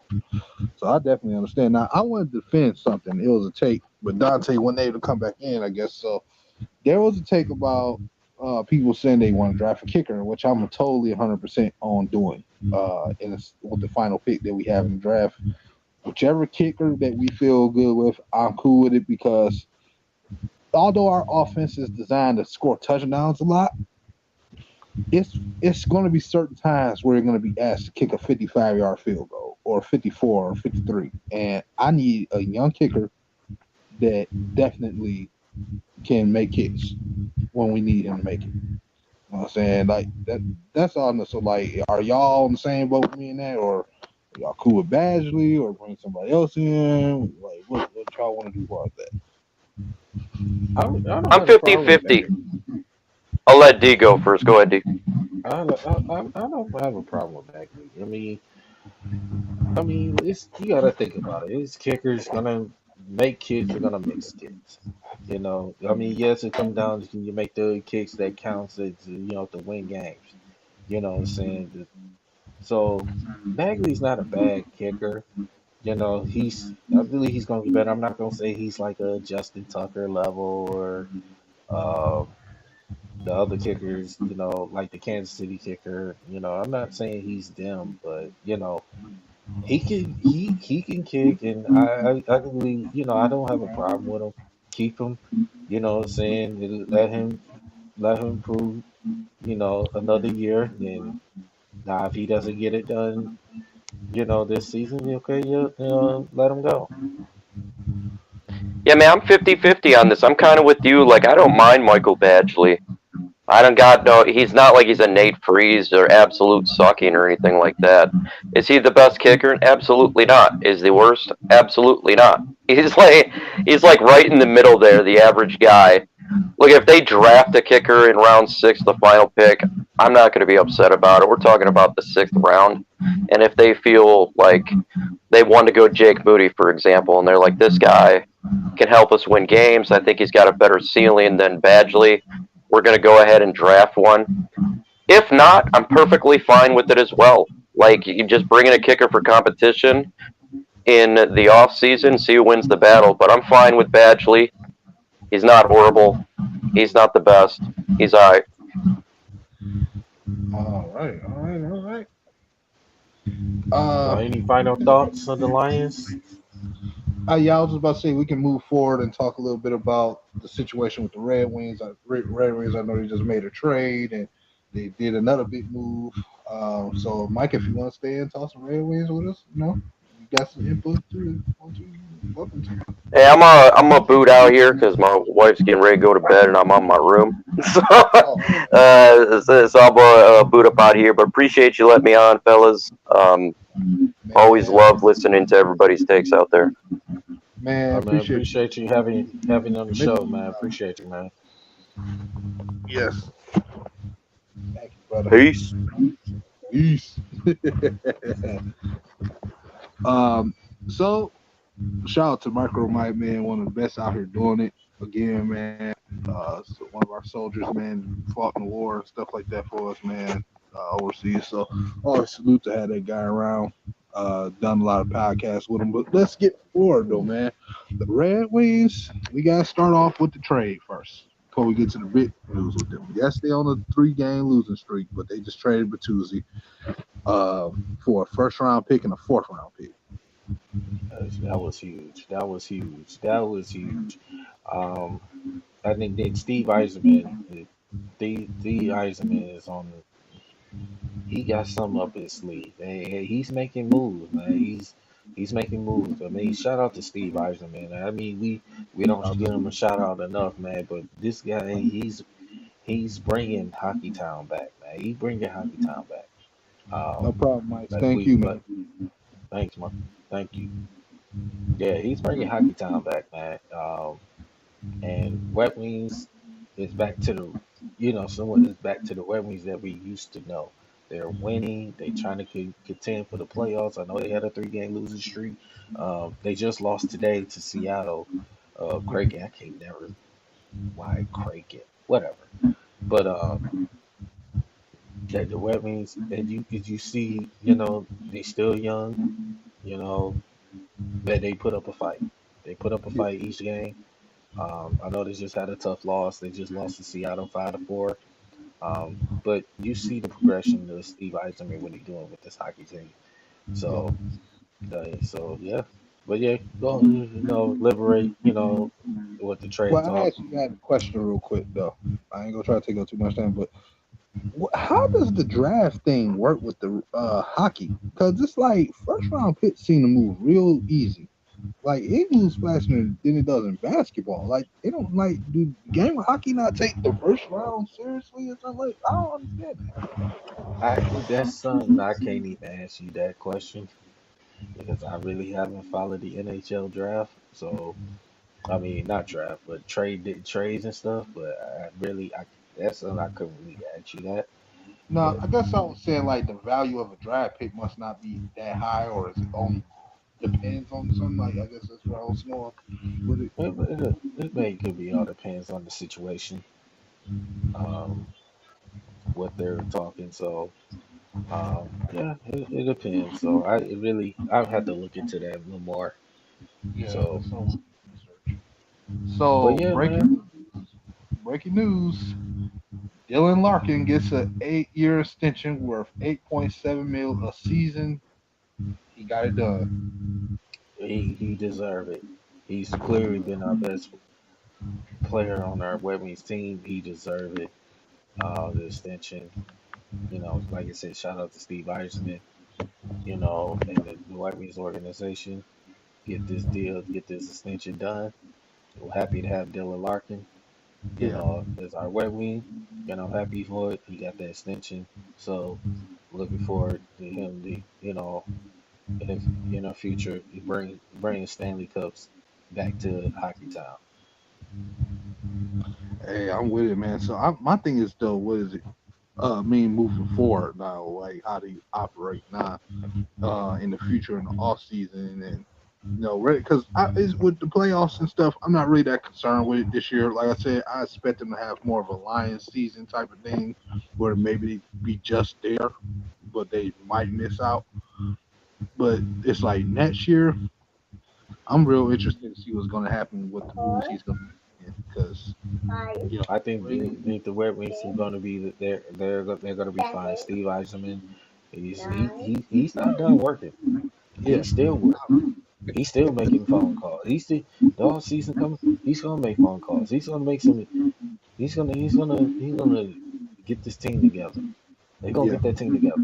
The Red Wings is gonna next year, guaranteed.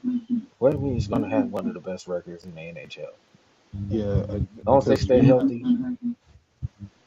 no, you go ahead. yeah. As long as they stay healthy, build it, build some, get some players around them. Larkin, and guys, they gonna play. They gonna stay. They gonna be healthy. They'll be fine. Trust me, believe. The Red Wings gonna be fine.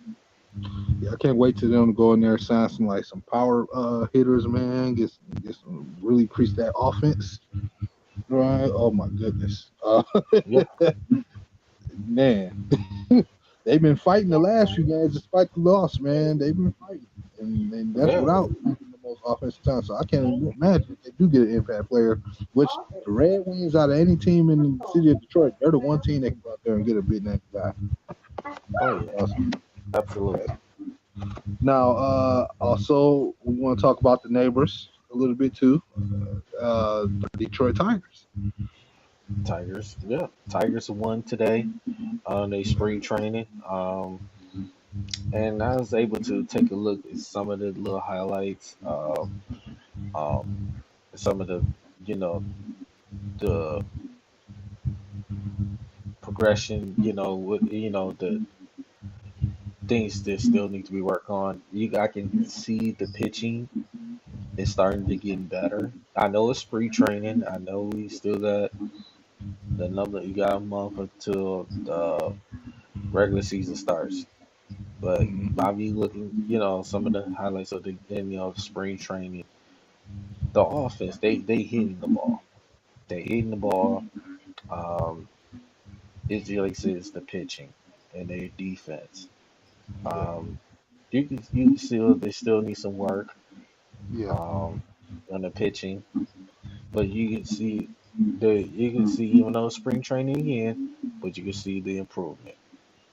Um, so we're looking forward to that can carry over to the regular season.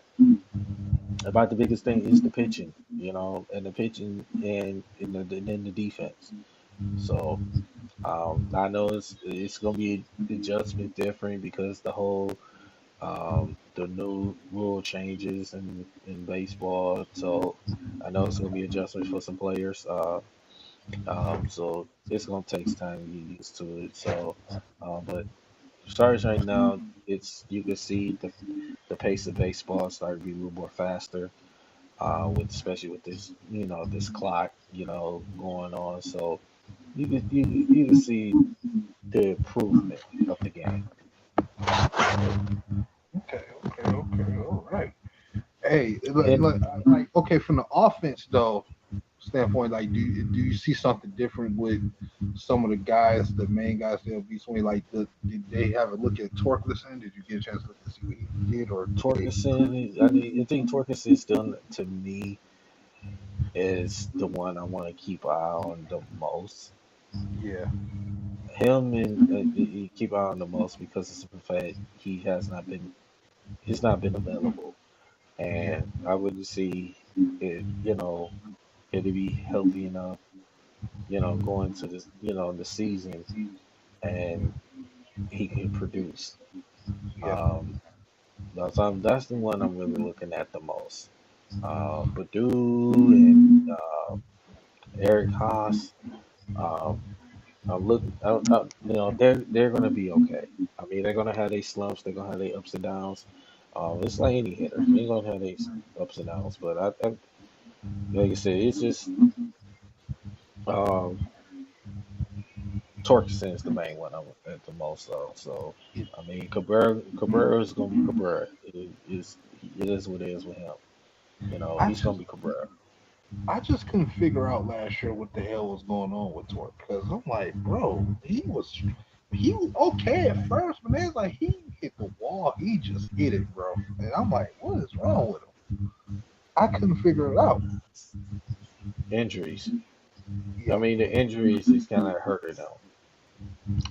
So um, it really kind of hurting him. So it is his production. He not be able to, you know, hit the ball and be, productive like he was before pre-injury. So, Yeah. um, but I think he'll be fine. But that's the biggest thing that with him. I just, see how he's gonna do. So, um, for Riley Green, he's gonna be our X factor. Yeah. Riley Green's gonna be our. He's young. He's gonna get better. He's gonna get better. Um, so he's a good outfielder. I think he's gonna be better. Um, like I said, man, I'm looking forward to it, man. So Yeah. Hello, Curly Tequila. Hello. Thank you for joining the podcast. Thank you. Hola. Hope all you're doing. right, Curly Tequila, thank you for commenting. Yeah. This is my host. This is my co-host Daryl. So this is a good friend of mine on Twitch. I stream on that platform too. So she and I've been kicking it for a while for the last couple of years. Good friend of Carly, thank you for commenting on. Thank you for the support. Appreciate you. mine. Yes, yes, yes. Thank you. Yeah, man. Tigers, man. Oh my God. I don't know what.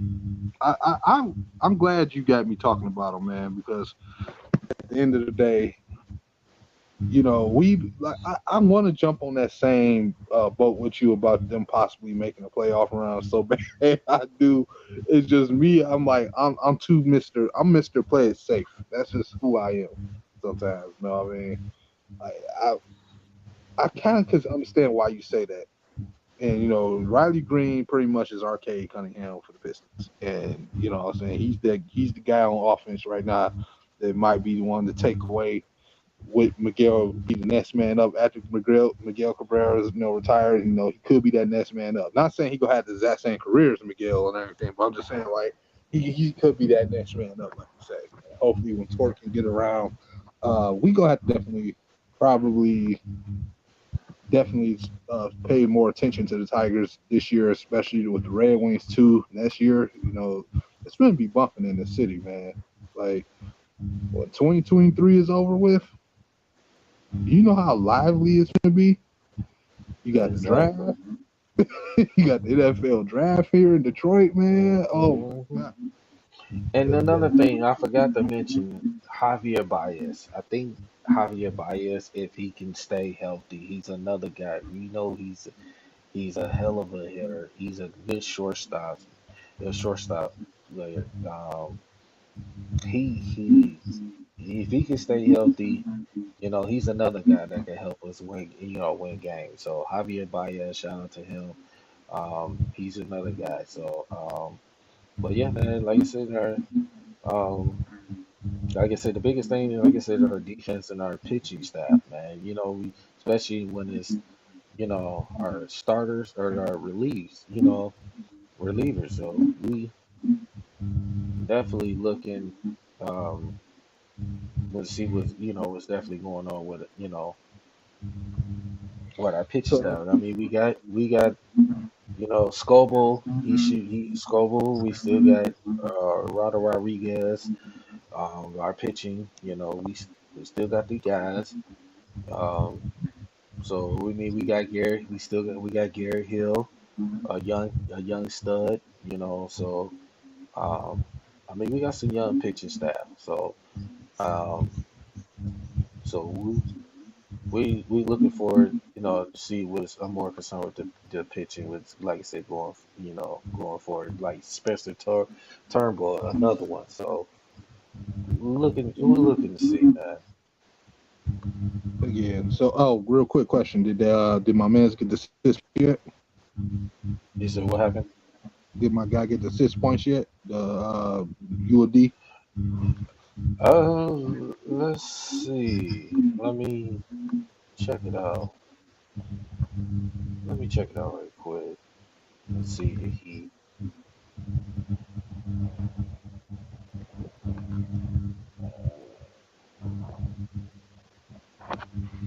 Let's see. Ding.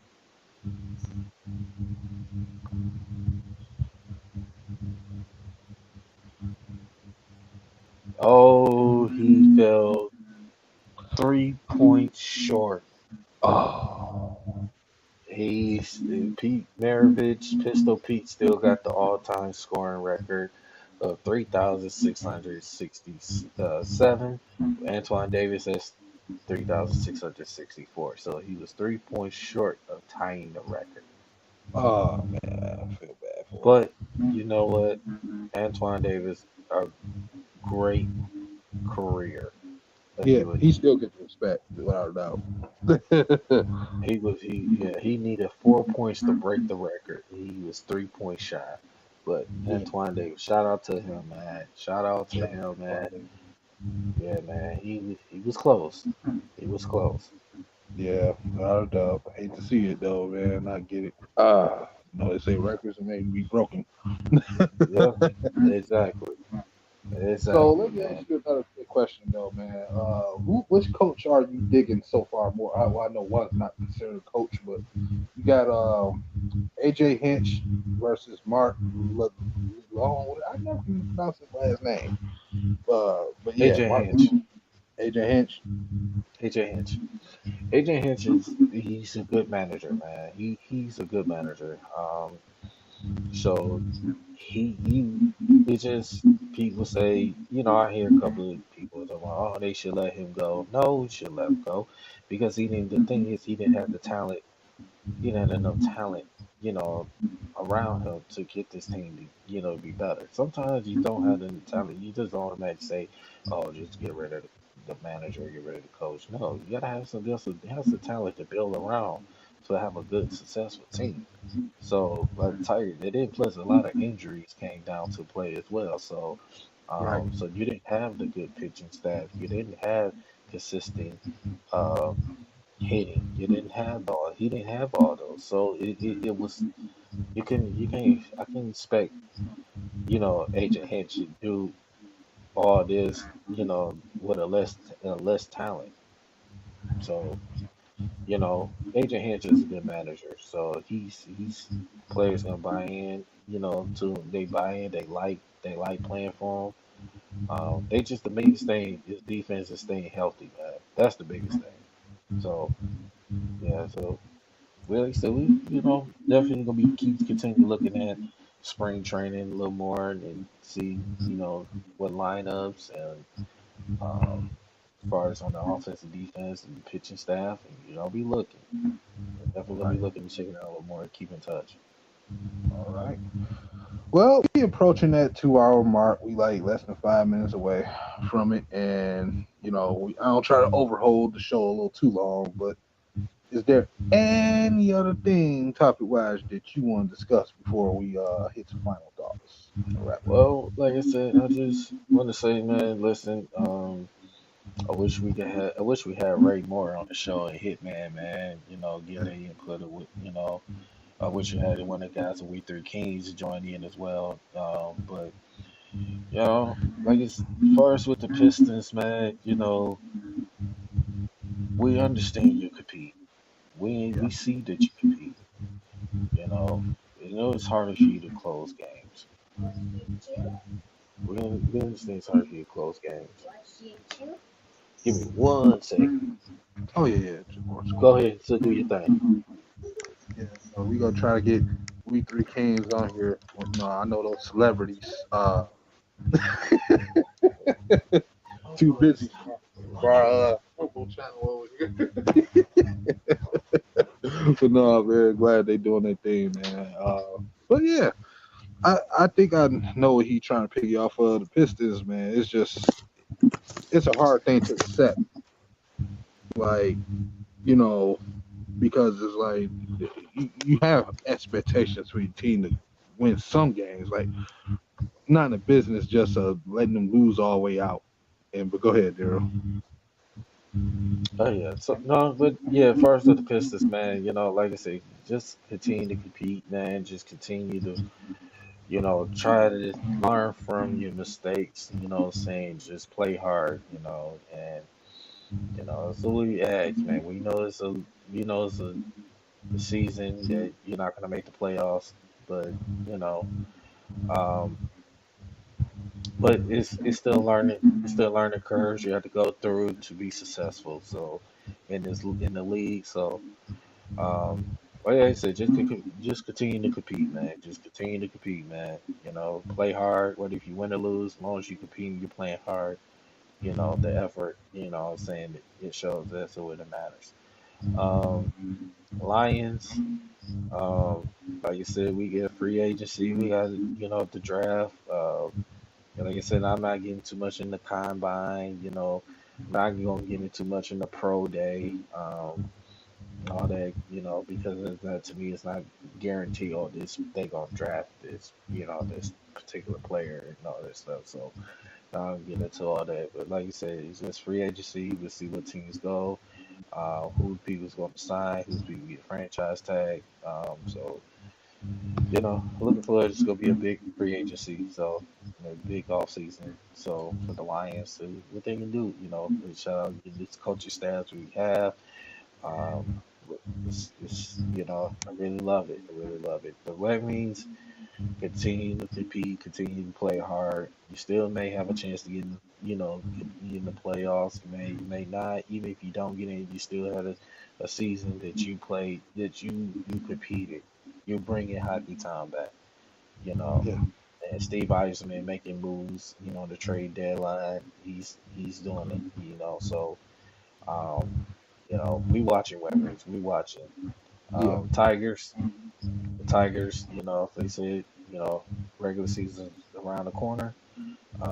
Like you said, we got a month away for the regulars for opening day. So, like I said, we watching Tigers. We want y'all to be good, want y'all to be, successful as well. So, um, yeah, man. Oh, got the NCAA coming up, NCAA tournament coming up. It is March. It is March. So, you know, What are you expecting to see from that? I gotta ask you that. What are we looking for from this tournament this year? I mean, like every year, March Madness, you look for Cinderella teams, upsets. Mm-hmm. Uh, you looking, people projecting certain teams going to go to the Final Four, and you turn around Yeah. and be a team you ain't never heard of, or a team they just come out of nowhere and just make a run. It's not about how you start, it's how you finish. You know what I'm saying? So, who's the hottest team, whether it's the men's and the women's, you know. So, Yes, man. look for this same tournament, man. So yeah, it's in the NCAA tournament. It's a March Madness. So, but yeah, man, looking forward to the NCAA tournament. Yeah. And so yeah, that's Oh, another interesting take I got for everybody, involving the Pistons. Real quick, March Madness ain't just to me for college basketball. It's also for Pistons because I noticed something and I'm already seeing slight signs of it. Like overall defensively, yeah, we still suck, but there has been certain improvements I noticed ever since Wiseman got here. Sometime after he got here, slight improvements, not enough to make us feel better about it, but nothing to pay no to. And I guarantee you, Pistons gonna win a couple more games in the month of March. I know they had a bad start yesterday, but I think they're starting to get closer now where they're competing and playing, just leaving everything on the line. Don't be surprised they win a couple games later on this month. It's usually when they start to heat things up too. So keep your eyes open for that one. But yes for sir, all yes Pistons sir. fans out there, Yes and sir. So, and I want to say one more thing right quick. Make sure y'all hit that like and subscribe button on Noma's J channel and our channel, man. Make sure y'all hit that like subscribe button, share the wealth, man. Spread the word out, man. What I'm saying, people come, you want to join in, talk about, you got any comments or questions, what topics you want to bring up, you want to, share to us. You can follow me on Fly Eagle Slide 1988 on my Instagram. Send me a message, any topics you want to, to share or talk about. When you're for Domus J, send him a message as well, send the topics, the comments, questions, any, if you want to talk about as well, man. So, on our show when we have. Um, so yeah, man, just said follow, saying on, social media, platforms. I did currently don't have a Facebook, but I will be going back and having a Facebook just to bring out, spread the word out for our show. So, yeah, for but sure, yeah, for then sure. one more thing too, me and Nomus will be at the Pistons game Monday against the Portland Trail Blazers.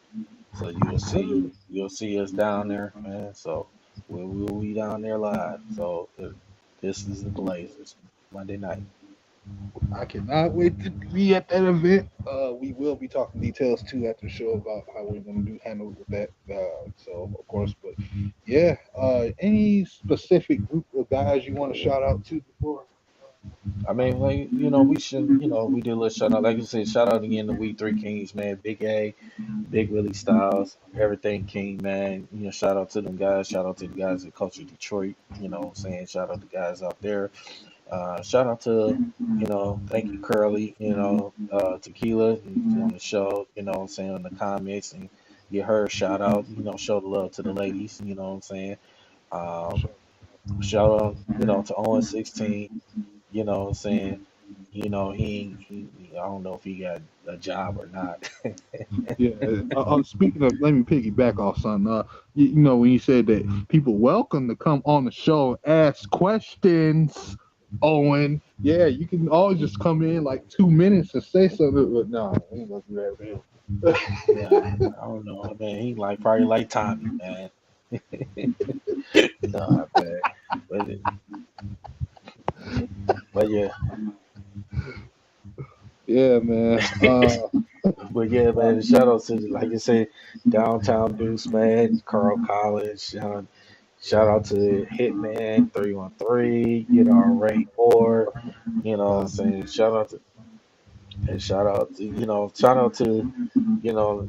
people that came on the chat today, man. Shout out to them, man. So show the love, man. So yeah, it was a great show, man. Well, Mr. Oh Host, yeah. to let you go here with end it off, man. All right, man. Of course, I gotta say thank you to everybody who showed up from, Craig, Jobman, Owen, Curly, Tequila, Micro Mike, who came in the building with us too today. Dante start off the show. Brandon, you came through, man. Appreciate you. Who else? I'm missing several people. I said Retro, all y'all guys, man. Appreciate y'all from coming over, from my Twitch people to come over here, man. I appreciate that.